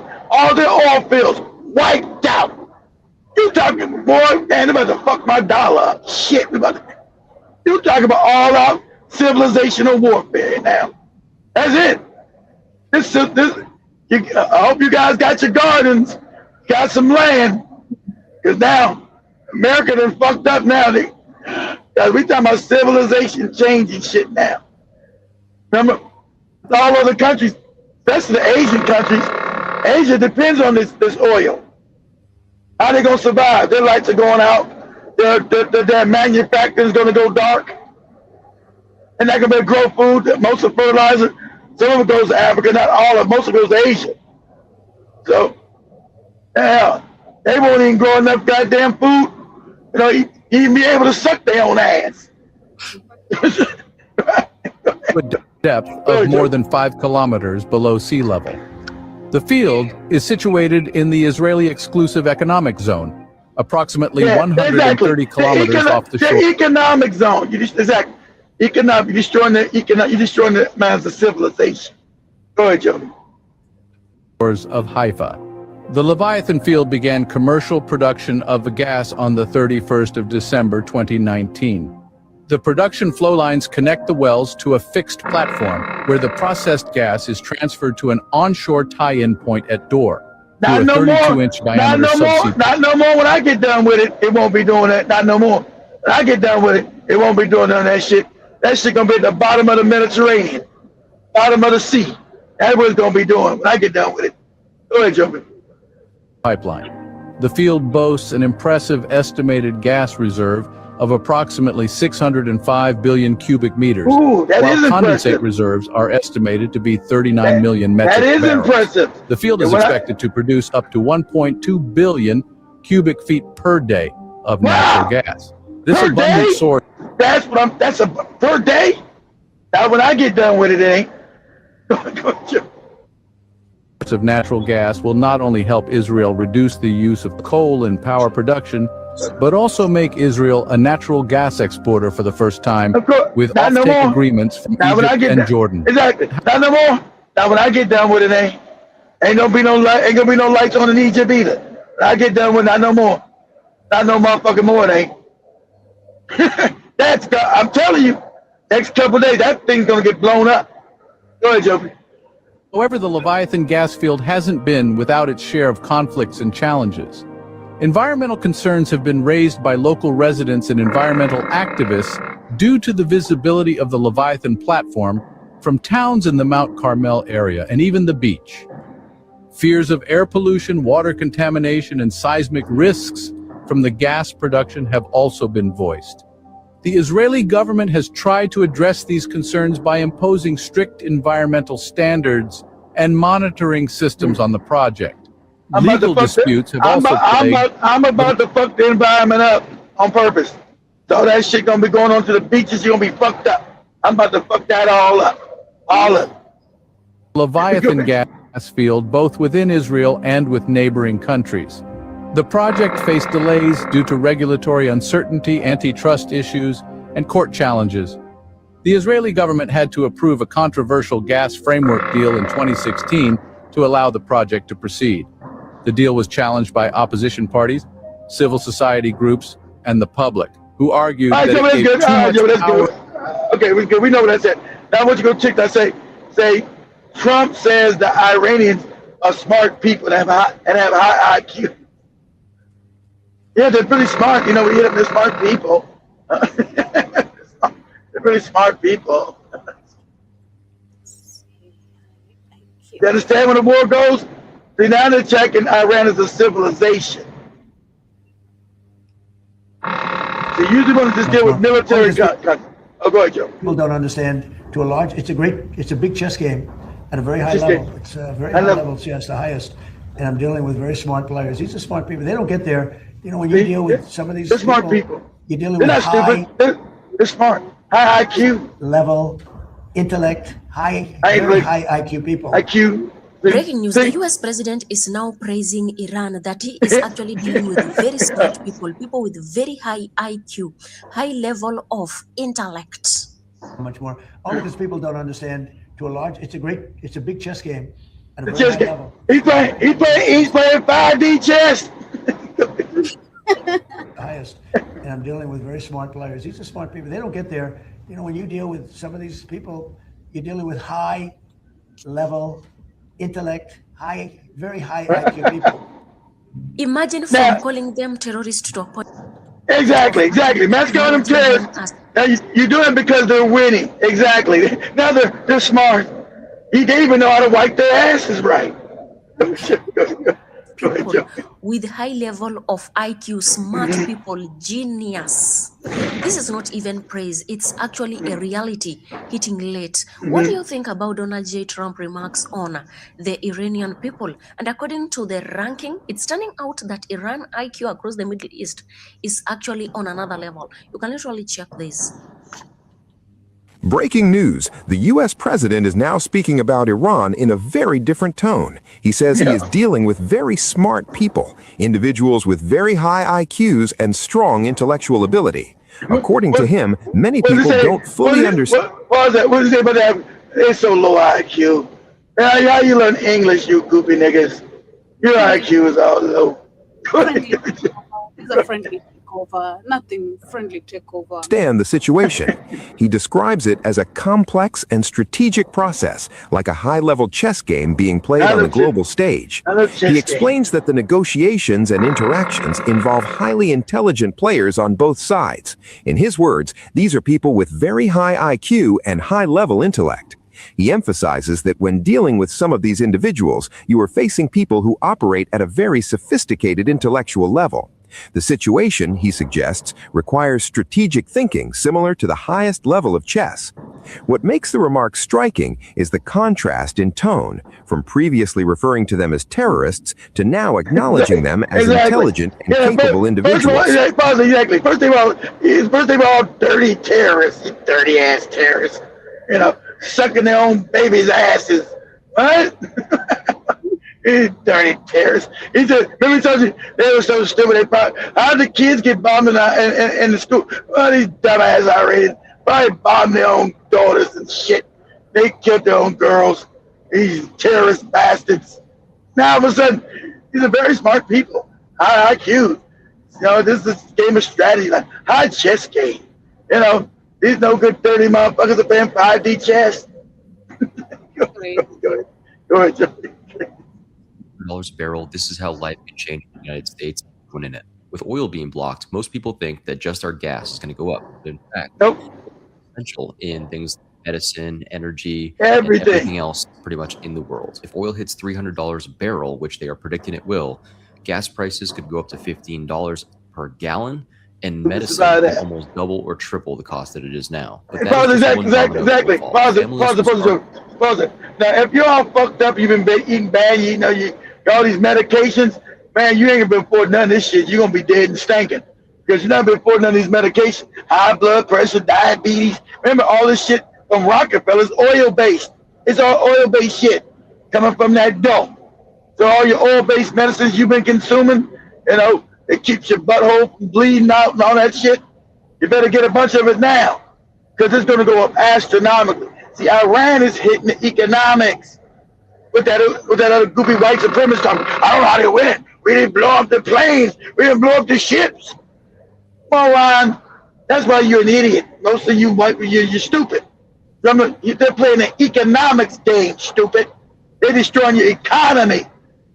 They don't need to beat you on a military thing. They're destroying your economy. So your people can't afford shit. Your groceries are going to go sky high because everything is based on gas, getting shit to market. You think you can't afford your groceries now? Wait till you buy a loaf of bread, and a loaf of bread costs you $100, and then your dollar's not even worth that. That's what they're doing. Go ahead, Joe. To have to make hard choices. Now, to understand all of this, you need to know that America's superpower is not its military; it's the dollar. After it's the economy. It's the dollar. United States made a deal where it's the all dollar. oil around the world gets bought with the U.S. dollar. This is what is called the petrodollar. Every country that needs oil needs to buy it in dollars, and this is what keeps the United States on top. The military just defends it. They're blocking oil on purpose. They want to essentially topple our economy. Now, Sure Iran is not the exactly. only country that wants to topple the U.S. dollar. Thank you, There's white plenty of guy. other countries that do as well. China, These are Russia. called the BRICS countries, and they have unified, and they want a gold-backed standard instead of a U.S. dollar standard. Most people don't know that the U.S. dollar standard has only been around since the late 1940s. Every single currency throughout the history of time has always been turned over or toppled. Always Every collapsed. single one. And while you have all this going on, Wall Street is also sitting on a time bomb. The stock market is being propped up by the AI bubble. Exactly. These are not Don't AI pause profit. it. I'm glad you understood that. This fake AI shit they got running around, it's all fake. I told the morning, no, you get your money out the stock. It's all fake. It's all a Ponzi scheme. See, see the elite run this damn Ponzi scheme on the morons like us with the fake 401ks. You put your money in that shit so they can extract money from you and use it for other things. But eventually it's all going to collapse because everything is overvalued. It's all a scam. And you can't say it's not, or it is. They're not going to let you on TV because same people that run the TV stations are the same motherfuckers running the scam on your stupid ass. Everything's a scam unless you got real resources, the gold, cobalt, the land. That's what's real. These stocks are fake. And so with the new AI bubble, oh, we're going to build AI. It's going to be supercomputers to do this and do that and all that old shit. Iran is, like I told you, Iran is blowing that shit up because they're trying to make those digital spaces in. They got to connect the world completely. That's why they're in Kenya. Now these other places over trying to set up this digital footprint, right? They're trying to set up this digital footprint, right? So that's what's going on now. And so they're blowing up the Palantirs and the Amazons and the Microsofts down there because they all set up this digital prison. And that fake AI shit is that they want to set up as a prison, but there's no way to make money from it. There's no way to make money from that shit. They got people charging for OpenAI and ChatGPT. You can get that shit for free. The Chinese models are giving it to you for free. So there's no money. So they've been spending billions into some shit that's not going to have any return on investment. So it's all propped up bullshit. And when that collapses, it's going to take everything down. So Iran is trying to collapse the whole house of cards. Our economy is a house of cards. We don't make shit. So you got propped up on fake technology that don't make shit. Iran is trying to just overthrow the whole card game. Oh, house of cards. That's what that other white man did. This white man is the other white man.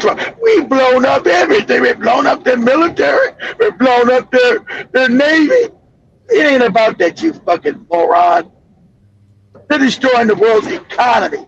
And the world economy means America's grip on the world's economy. And that means all Western economies. When America collapses, all the West goes with it. Go ahead, Joe. It's just all hype. If the AI bubble pops, it is bad news for most people. Most retirement accounts. Yep, I told you. Pause it.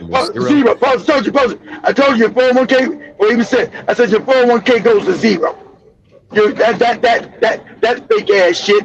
It's only there to make sure they got money to invest and do things they want to do. That's why you got the fake 401k. I told people, don't think you're gonna keep that shit, that fake retirement shit. That's the way of them stealing your goddamn money. They get to put in the AI and all this shit. Because remember, you can't touch your 401k until you're 60 years old. And I told you got that shit, you better get your money out that shit. You can't touch it because they get to play with your money. So they get control of your money that you got to give them every week, all these billions of dollars to just invest in bullshit. And when it goes under, so what?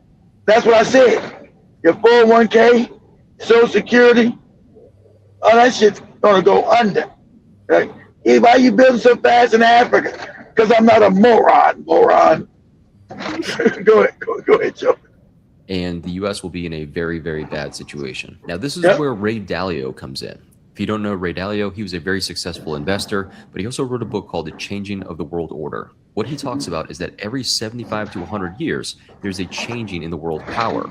Right now, we've been a world power for a little over 100 years, and he said that we are basically at the end of the timeline. It happens to everybody. Britain, Poland, and just keep going back. Everybody's in the cycles.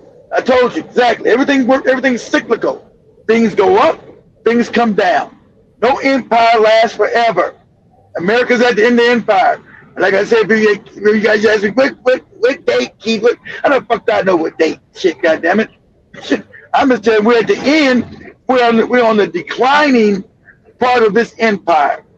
It says most people are caught up in dumb shit. Ooh, who am I dating? What are the Kardashians wearing? Ooh, we're caught up in entertainment. Ooh, who won the Oscars? Did Michael B. Jordan win the Oscar? Who gives a fuck? So black people globally have been made like childlike in the mind. They don't understand how the world works, how economy works, how shit is done. So you get left holding the bag all fucked up when your money goes to zero. That's what I told you years ago. Who told you over 10 years ago? Make sure you have a garden. Make sure you have fucking food and freezers and food set up and a way that you can defend it. Make sure you have weapons. Make sure you've done weapon training, because the hungry are going to come knocking on your door, and they're going to bum rush your ass if you got food now, because they're still hungry, right? They're going to be hungry. They be looking for food because they're too stupid to do what you've done. You go say, oh, what? You got food in the back of this yard? You got plants and shit? Strawberries and tomatoes and potatoes and all that shit? Yeah, they're going to come see you. So you need to have weapons, to push some people back. You're going to get somebody some headshots, because when economic collapse goes to zero, he's telling the truth. Your money is going to go to zero. That's what happened with every empire, and the money, it goes to zero. So all the money, let's say you got $30,000, $40,000 in the bank. Remember we all told to save your money, save it. I told you put it in the land, put in the shit that's tangible.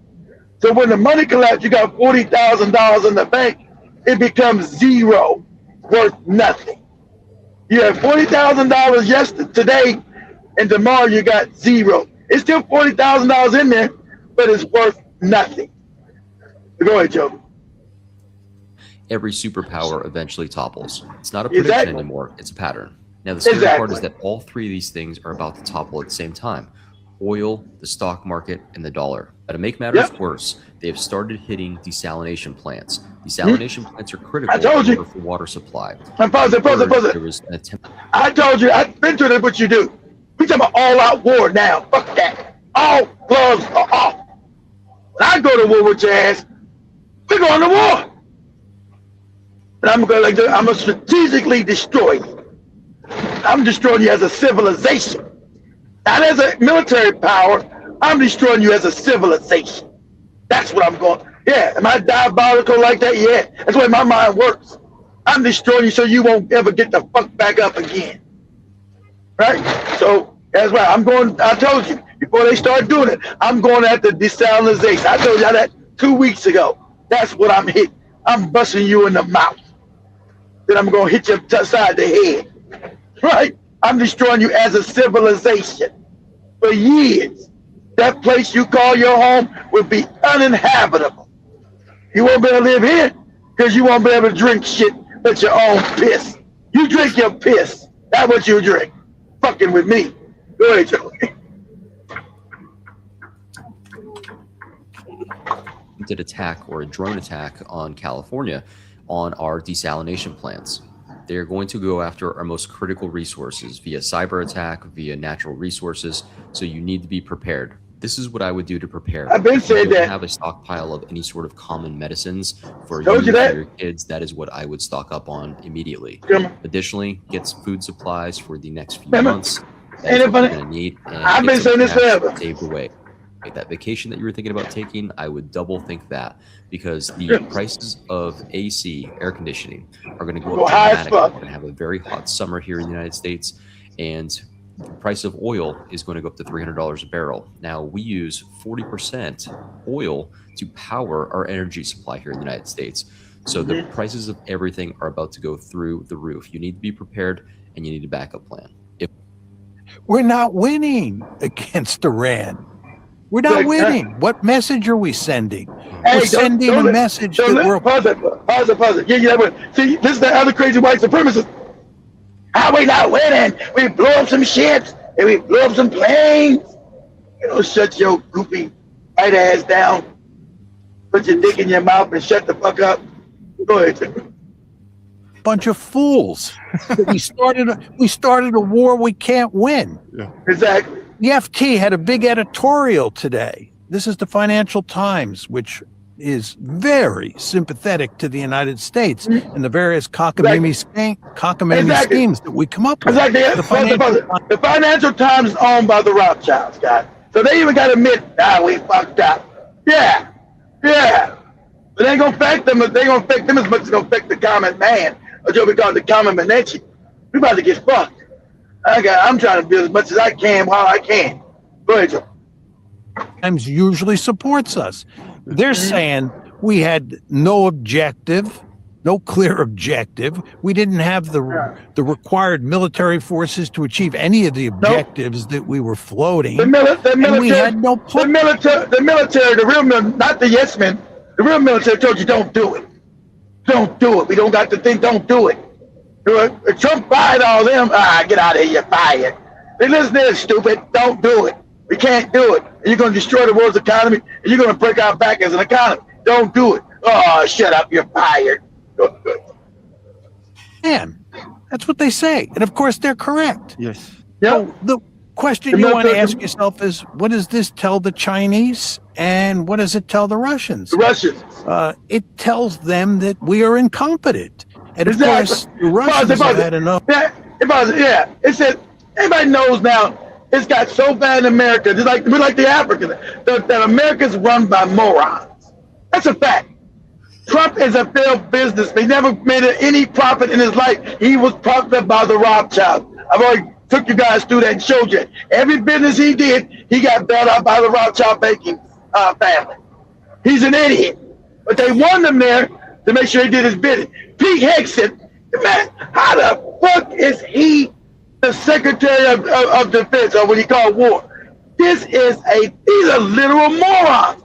You got goddamn dumbass Marco Rubio, Secretary of State, doesn't have a diplomatic bonus, but is a moron, because they're all based on racism, and they're all racist, but they're moronic. Because you had smart racists, he might have been a racist, at least intelligent, right?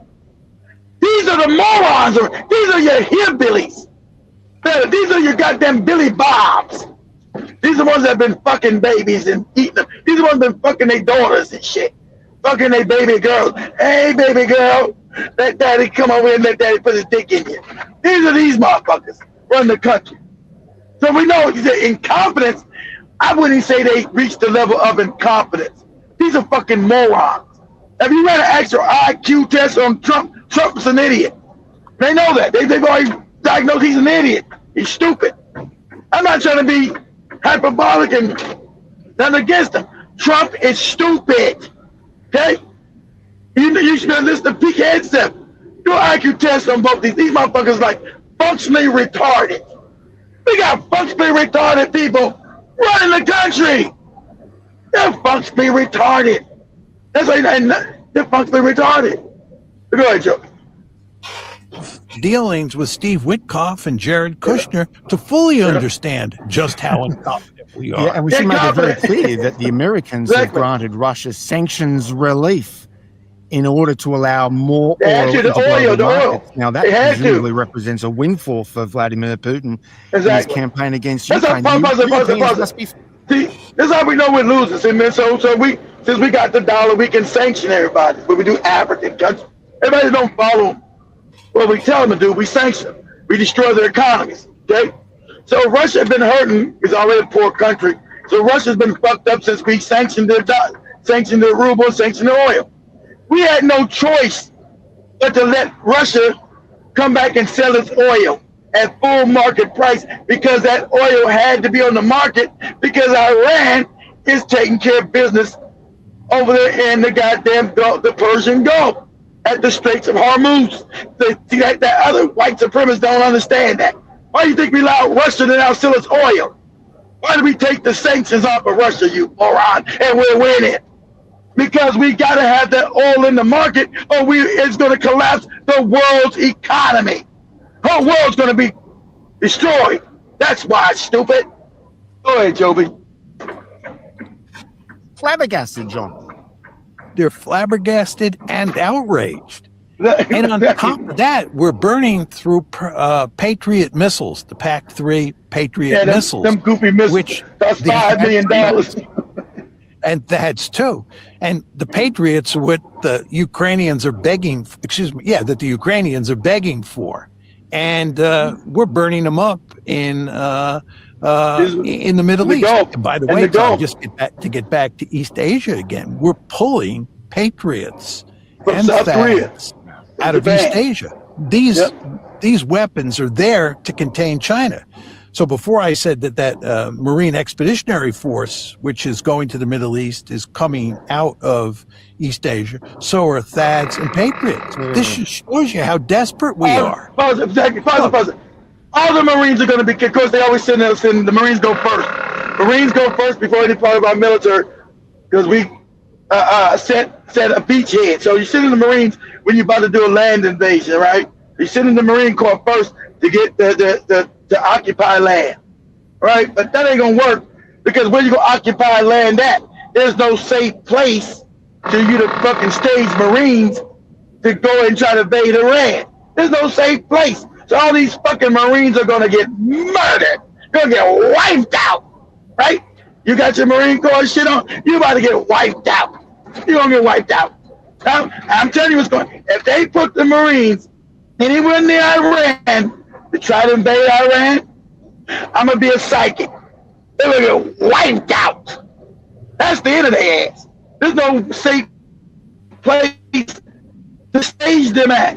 Where you gonna stage them at? Qatar, fucking Abu Dhabi, Dubai, fucking Saudi Arabia, Bahrain, Oman, fucking Kuwait, Iraq. Where you gonna stage them at? Anywhere you stage them, I'm sending some drones and I'm gonna wipe their ass out. See, it ain't like it was 26 years ago when we invaded fucking Iraq, or even 35 years ago when we invaded Iraq the first time. They got drone technology. So how do you stage any invading force? If you guys understand the military doctrine, if you're going to have an invading force, invasion, you must stage them somewhere. You must stage them somewhere. So if I'm staging anywhere around the Gulf countries, I'm sending drones to wipe your ass out. You're going to stage up in a goddamn cemetery when I get done with your ass.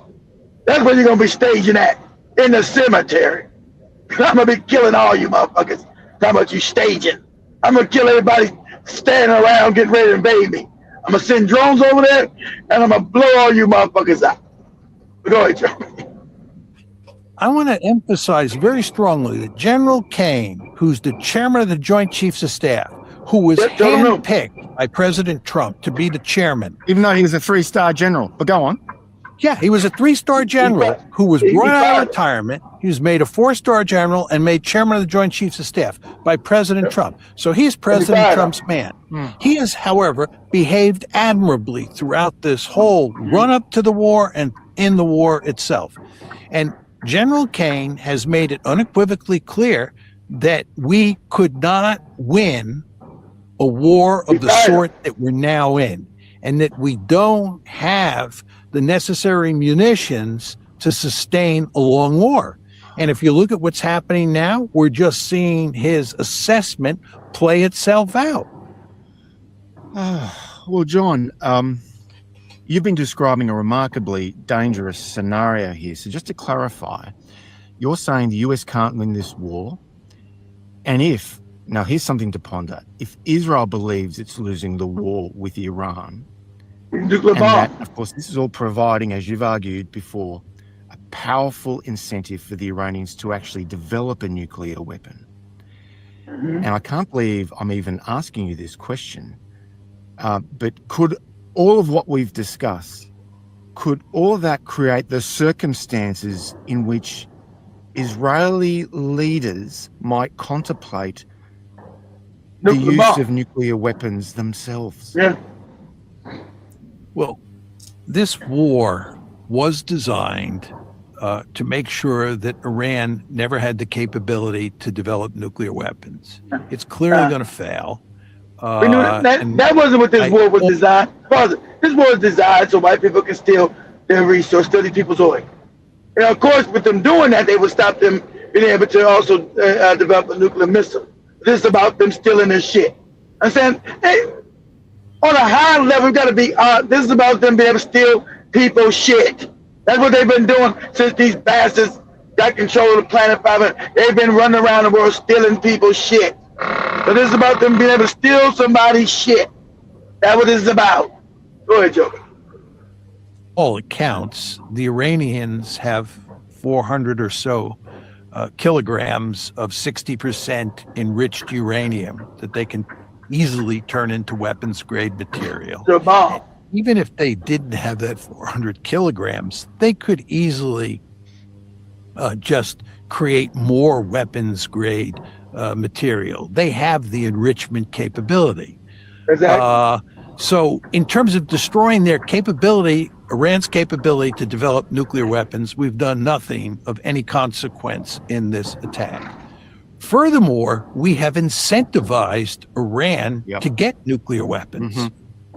Everybody is saying that it was the North Koreans who were the smart actors among the smaller states. Exactly. Colonel Exactly. Colonel Gaddafi could have did and Saddam Hussein, because they should have known they coming to see him. North Korea knew they were coming.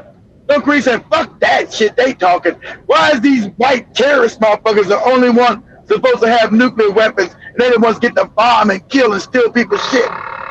So North Korea said, fuck that. Fuck that shit. We're going to develop our own bomb.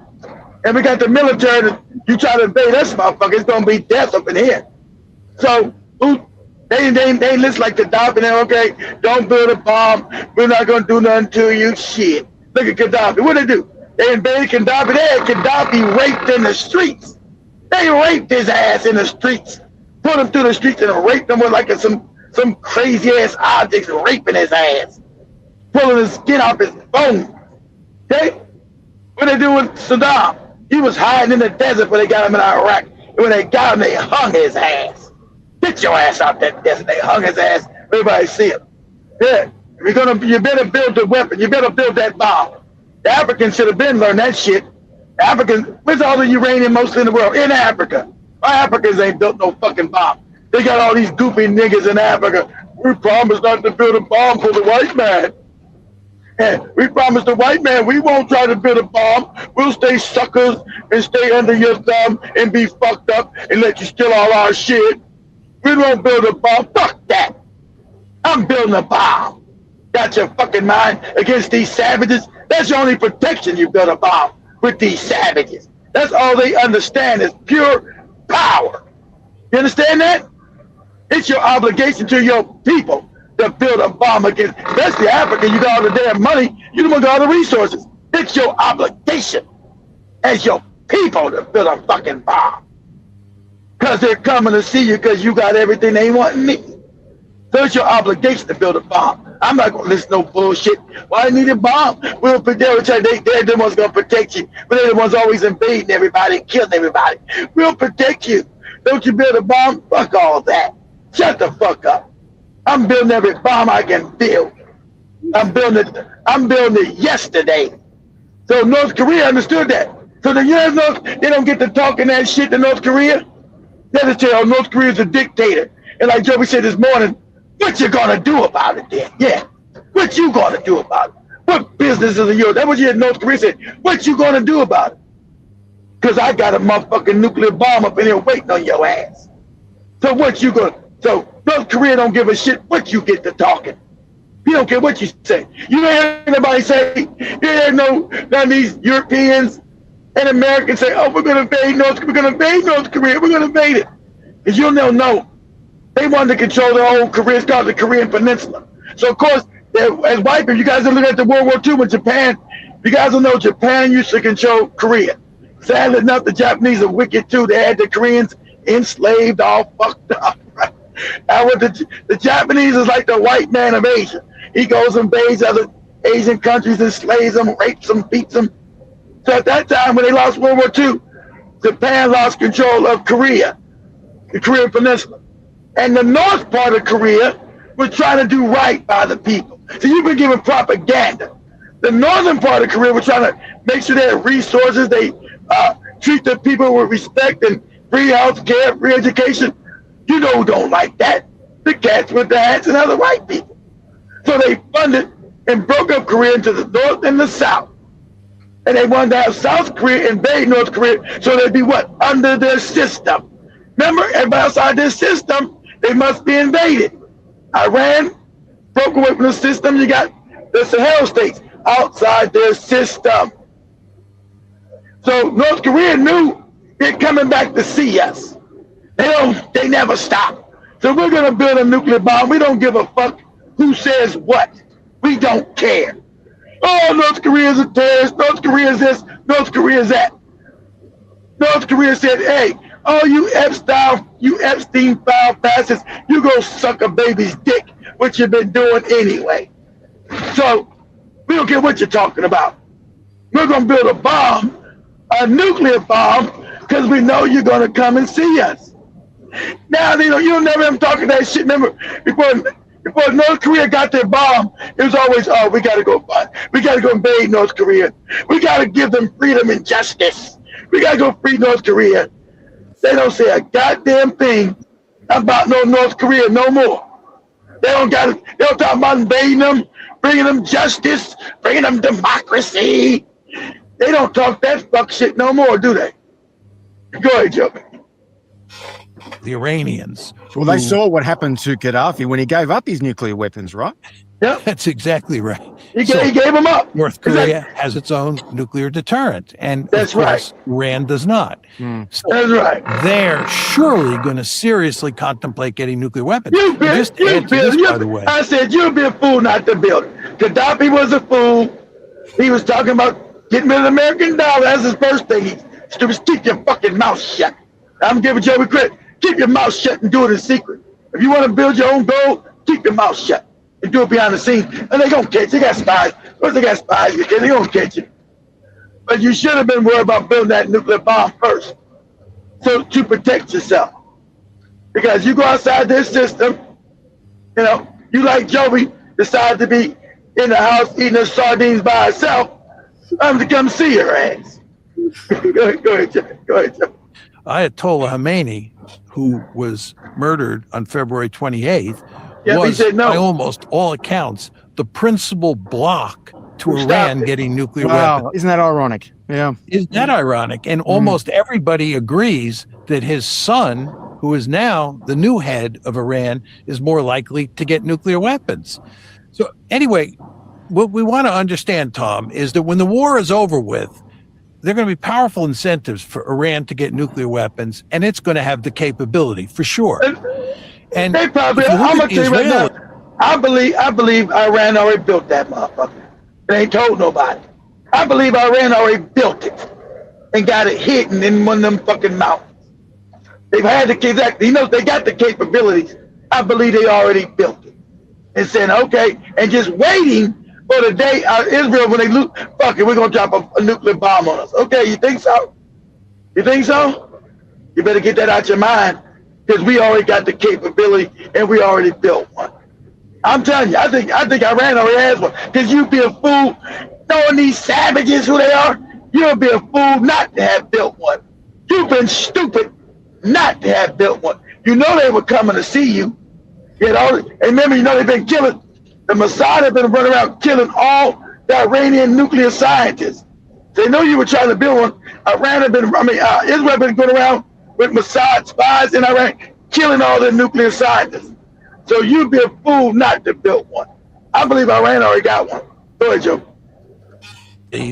And they think about how horrible that situation would be for them. And they believe that Iran is an existential threat. There's no question about that. And they fully recognize that they can't take it out with conventional means. I think that the likelihood that they will countenance using nuclear weapons is substantial. Well, I mean, surely Washington would try to rein them in, or even the Sunni Gulf states that have been getting closer to Israel in the course of the last decade or so. Wouldn't they want to rein Israel in? How do you rein them in? If they think they're facing an existential threat, it's their finger that's on the trigger, not yours. Yeah. I note that the former Saudi intelligence chief, Prince Turki al-Faisal, he was responding to a question about whether the main threat to the region comes from Iran or Israel. This was just over the last few days. He says it's Israel, quote, Israel is the one stirring the problems and it must be restrained. John. He's right, except for one qualification. Everybody knows that. It's not just Israel, it's the United States as well. What he doesn't seem to fully understand is that the United States and Israel are a tag team. Exactly. And they operate together. He knows the that. Principal danger to You think people stupid? You think people stupid? People know. He already told you in the Middle East who actually controls America. And it was the Rothschild family through Israel. Who created, Joe, we showed you over and over again, who created Is Not Real? Who did that? The Rothschild family. Okay? Understand that. Not the Orsini family. I tell you that. Go ahead, Joe. Yeah, so on the last video of today, let me share the video of where Iran said they're not going to be ceasefire. They want to teach America a lesson. Exactly. The comments as we get closer to We have some urgent news. Iran is now saying that they will teach the United States and Israel a lesson they have never received before after Donald Trump bombed them in the middle of the night. According to the New York Times, an Iranian spokesperson said... That's what Joey's talking about, them bombing that gas thing. Exactly. I got to teach you a lesson. I told you. I'm telling you, that Leviathan thing, Joey, I ain't no name of Joey, the show, that's gone. I'm wiping that's out of here. I'm wiping it out. Your water, all your water's got to go. All of it. All your water's got to go. I'm talking about throughout the whole Middle East, all of it. Watch these Arabs running to Africa, these Africans, oh, they are friends. They're to me, all that shit they do, right? All the water's gone. So you go to Dubai, see, when you go to Dubai and get doodled on, you won't have no water to wipe the doodle off your head and your face. Okay? So that's not going long. That's not. So your poop, your doodle parties, or they call them poop parties, you won't be able to get clean and wipe yourself off when you got dookie on you in Dubai because you won't have no water. But go ahead. Quote, we will teach Israel and America a lesson they have never experienced in their history, adding, any base that helps America and Israel will be the target of the Iranian armed forces. We also do know from Iran's semi-official Fars news agency that they are actively targeting American bases in Qatar, Kuwait, United Arab Emirates, and more. Most of Iran's retaliatory missiles have been intercepted, and so far there are no reported U.S. casualties, which is great news. But earlier, Donald Trump did say when announcing this war, quote, the lives of American heroes may be lost and we may have casualties. That often happens in war, which is a crazy thing for a president to say after launching a war that nobody won. It's so flippant. He's a psychopath. He don't care about no human life. It's the most flippant, insanely just uncaring thing that he say. Well, you know, someone gonna die, so what? It's crazy. Number one thing on my mind right now is America's service members around the world. I really, really hope that nothing happens to them and that they're safe and that there's no casualties now. There are no casualties in the future. Revolting. They are heroes. They're revolting. They do not deserve this. You're not going to war. I will keep you updated on anything major that happens here. این که ما میگوییم آتش بس نمیخواهیم نه به این دلیل که دنبال جنگ هستیم به این دلیل که این بار این جنگ باید به شکلی تمام بشود که دشمنان ما دیگر هرگز به فکر تکرار این حملات و این تجاوز نیفتند و من فکر میکنم تا همین الان هم درس خوبی فرا گرفتند یه داره که anyone who needs any که هست ادامه بده و به هر کجا که هست بکشه. For anyone who needs any bit of context, I'll be glad to provide it to you. I've worked in the White House during an energy crisis. There are no policy solutions to a prolonged closure of the Strait of Hormuz. You're saying there's not much a White House, a president can do to stop this bleeding. You open up the toolkit, and the tools in there, the options range from marginal through symbolic to deeply unwise. Escorts are a sideshow. Strategic stock releases are a sideshow. Gas tax holiday? Gas tax holiday, sideshow. You got to restore the flow of the Strait of Hormuz. Even if the White House, President Trump declared an end of this war today, tomorrow, is there any guarantee that Iran would open up the strait and it's back to business as usual? No guarantee. It's not like there's a big gate that swings open. Pause a second. Iran told you, you're going to, hey, reparations. We're going to need reparations for this. You're going to pay this money or we'll never open and destroy it. They said we got reparations. I forgot what they said. Reparations. All American bases are gone in this region. These are our demands. They told you we're gonna need $500 billion from your ass in reparations. All American bases no longer will have a foothold in this region ever again. I forgot there's another one. I forgot before we leave. What are the three demands? You don't meet those demands, the world economy will be plunged in the darkness. So, hey, give us what we need. That's how you do reparations, with power. You understand that? You don't get to beg like Africans and Black Americans. Oh, please, Mr. White Man, I know you beat me and punched me in my face. Can I get reparations? I told you, power concedes nothing without power. Power doesn't respect weakness. It only respects power. That's why Trump has got to show them respect. Oh, they're very smart people. They're so intellectual. They're playing chess and blah, blah, blah. Because they're showing them power. When you show weakness, let a motherfucker smack you in the head, talk crazy to you, and you don't do what you're supposed to do, and you show this weakness, you get no respect. Only power respects power. So he's letting you know, yeah, you want the shit open? You better come with that $500 billion. Go ahead, Joby. So all Iran has to do is demonstrate every day, every other day, that it has the means and the ability to attack ships in the strait, and that will be enough. Right. That's it. It is very simple. The U.S. government, Donald Trump and his friends have created a crisis. They're fucked up. And right now, the ball is in Iran's court. There's nothing Trump you can do right now. Exactly. That's why Trump is begging other nations. That's why Trump is begging UK, Japan, Italy, all these countries. He's claiming, oh, you guys are going to benefit too, and you guys are going to hurt too. So we might as well all collectively send our ships over there and open up the Strait of Hormuz.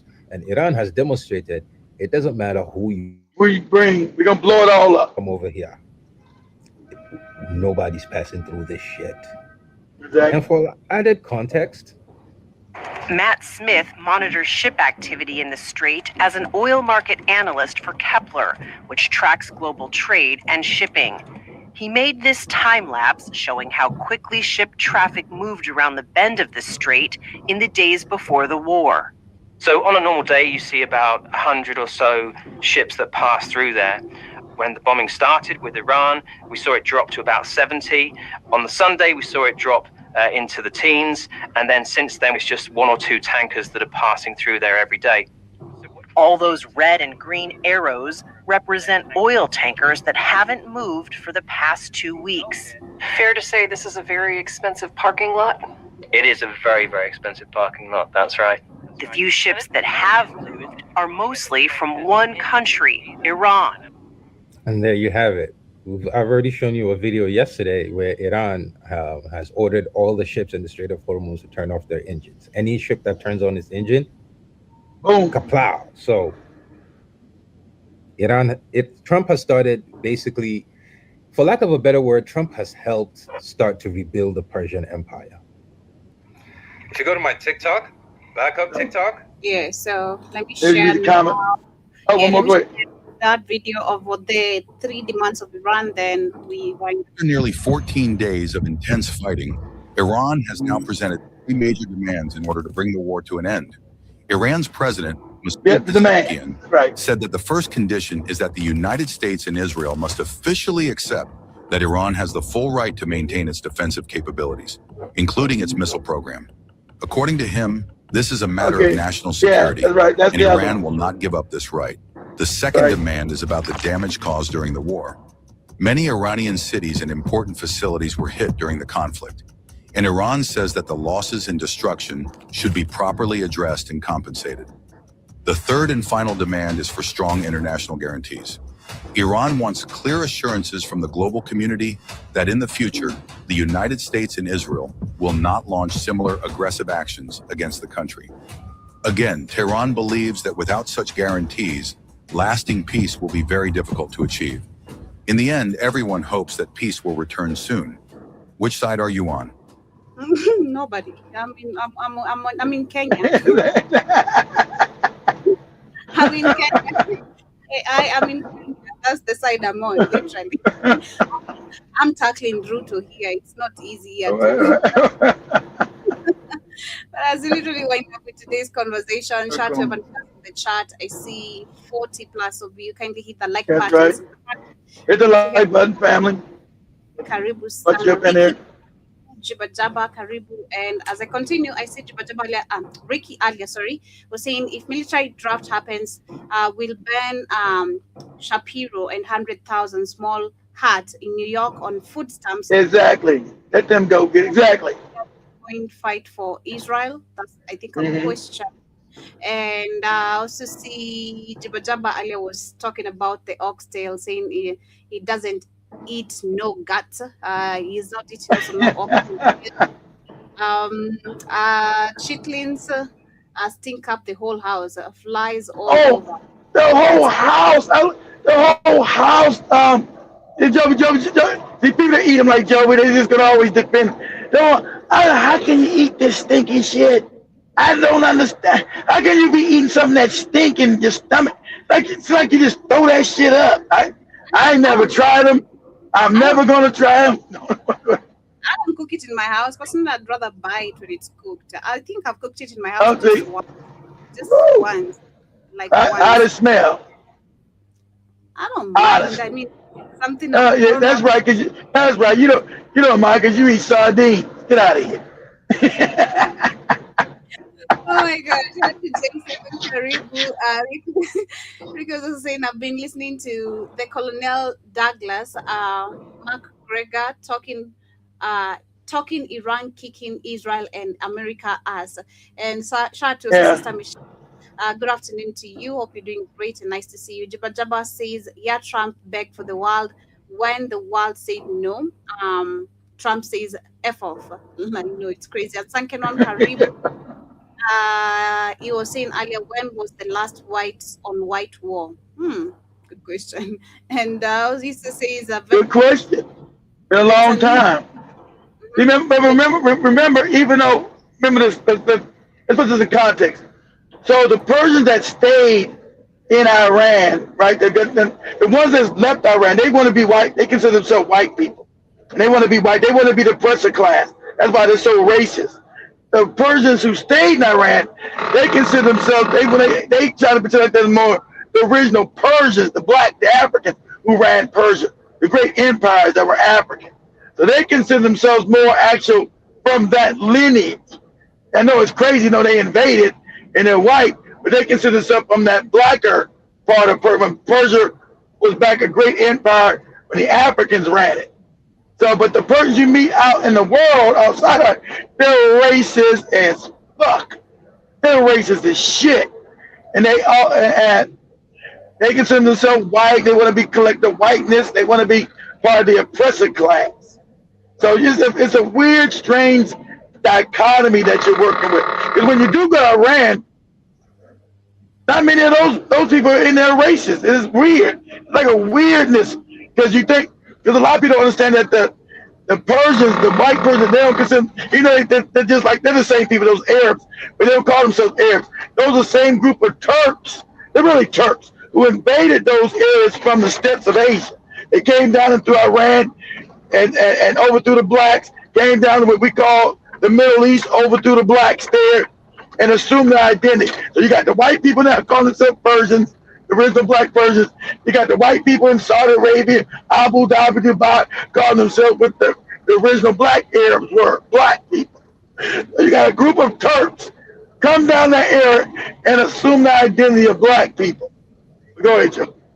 Sangeron says Vietnamese didn't have an air force, and how did that work? How did that work out? That is on Sankenon. Jibba Jabba says That's right. Vietnam didn't have no air force. They whipped our ass. They had no air force. You understand? And that's what these morons don't understand. Everybody knew that white supremacists never been in the military.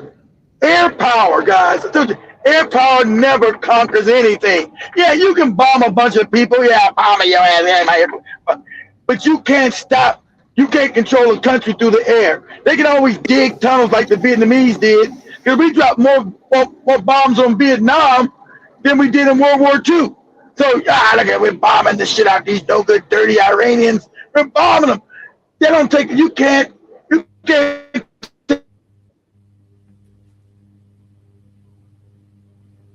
think we lost Keith. The terrain. Okay. You can't hold it because of the terrain, because of, can you hear me, Joey? I lost you. Yes, I can hear you. I can hear you now. Okay. You can't hold a country like Iran because of terrain, because of guerrilla warfare. But go ahead, Joey, you got it. And Sankenon says, did you all see Iran Lego war video they made? It's more factual than the MSM. I'm not seeing it. I'm gonna look up to that. Also says no natural gas will skyrocket.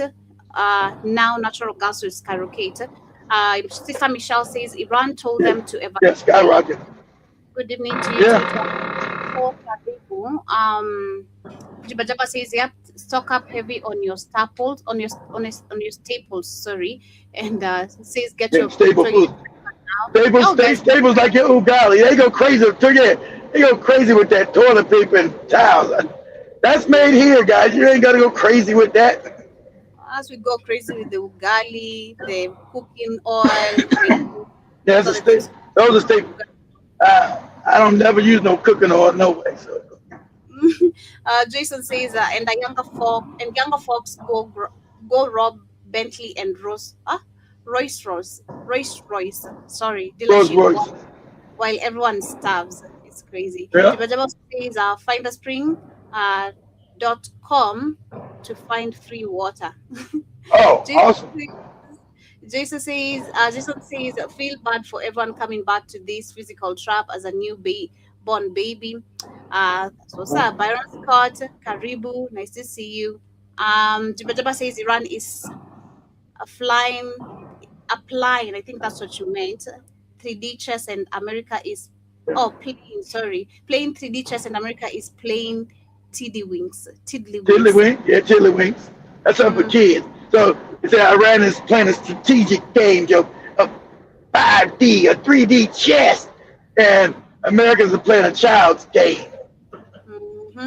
Speed Karibu Jason says they use nuclear weapon that might turn something on in Black Fox DNA or something besides fallout poison. And Sanken One also says I was just talking about that with my brother. Jiba Jaba questions, was the Iran earthquake first month an underground nuclear test? It could be, exactly. Yeah, we don't understand why they had that earthquake a couple of weeks ago, exactly. Remember, we know that the Americans and the cats with the hats, they got earthquake machines, right? And no one knows they got that technology. Go ahead. And then John says they got goats and camel milk to wipe that duty off. In Dubai.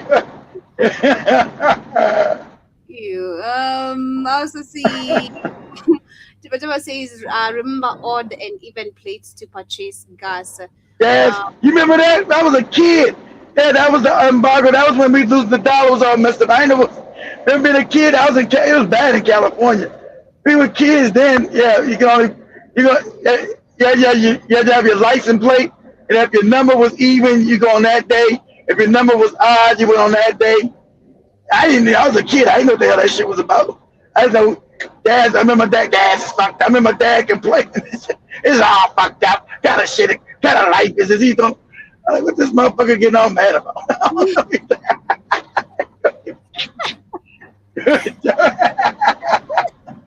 Oh shit! Now that's you. That's you now. I know what he's all mad and all upset. I'm gonna make it to work. I can't get no gas and blah blah blah. I said I didn't understand what was going on, and I was a kid. Like, why can't you get no gas and come back here tomorrow? I didn't know they'd already rationed the gas out. I didn't know what's going on. Otherwise, this motherfucker all mad. Shit, calm down, nigga. Yeah. And I also see Jiba says, will the reparations be paid in yuan? That would be.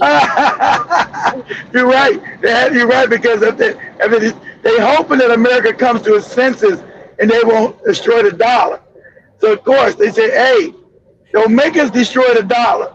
So come on and agree to our terms, and we'll stop the war, and you can give us our reparations in dollars. That's exactly right. Because had to destroy the dollar, like hell, the reparations are worthless. Go ahead, George. Trump would rather duty on himself than say yes. It's like, you got that? You got that shit right? Who said? Yeah. Oh, Dookie Booty. Dookie Booty ain't trying. Dookie Booty ain't trying to give nobody no reparations. He's so egocentric. I don't think Trump would agree to all that. Danny says, "That's true. That's true. I don't think he agreed to it either. So I think he'll destroy. I think he's not. So I think he's willing to destroy the world. You're right."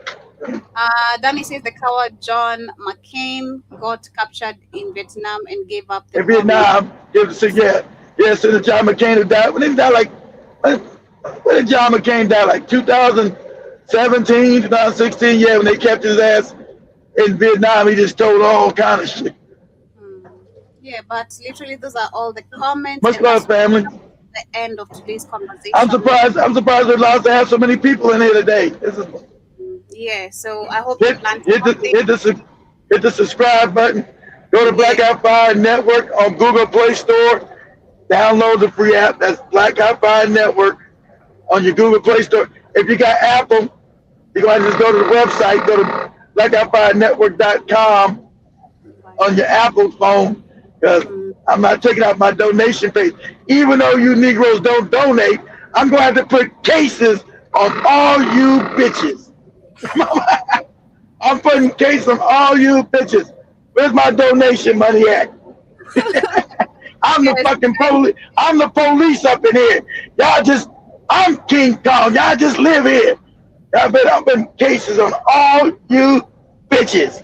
Much love, family. Download that app so to avoid that case on all yourself. Just because I'm not pretty like Joby, I need money too. I gave Joby money on her birthday. That's what's up. But much love, family. Thank you so much. Guys, tomorrow, same time, same place. No, on Friday, same time, same place. And tomorrow we'll be having the culture show. So in case you are going to be here, or in case you download the app, you can catch me on the radio station and on the website. That is on the network. Website, the network, the app on the TV station. You guys got a Roku TV, Joey be there. You guys got Amazon TV, she'll be there. You guys got a Android TV, she'll be there. You got Amazon TV, she'll be there. Join me as I play you some Oxtail People's music. That is. Oh no, I won't be there. Feel free to also request. But much love. My name is Joby, to those who are here for the first time, and of course, we wind up peace and love. Peace, family. Day.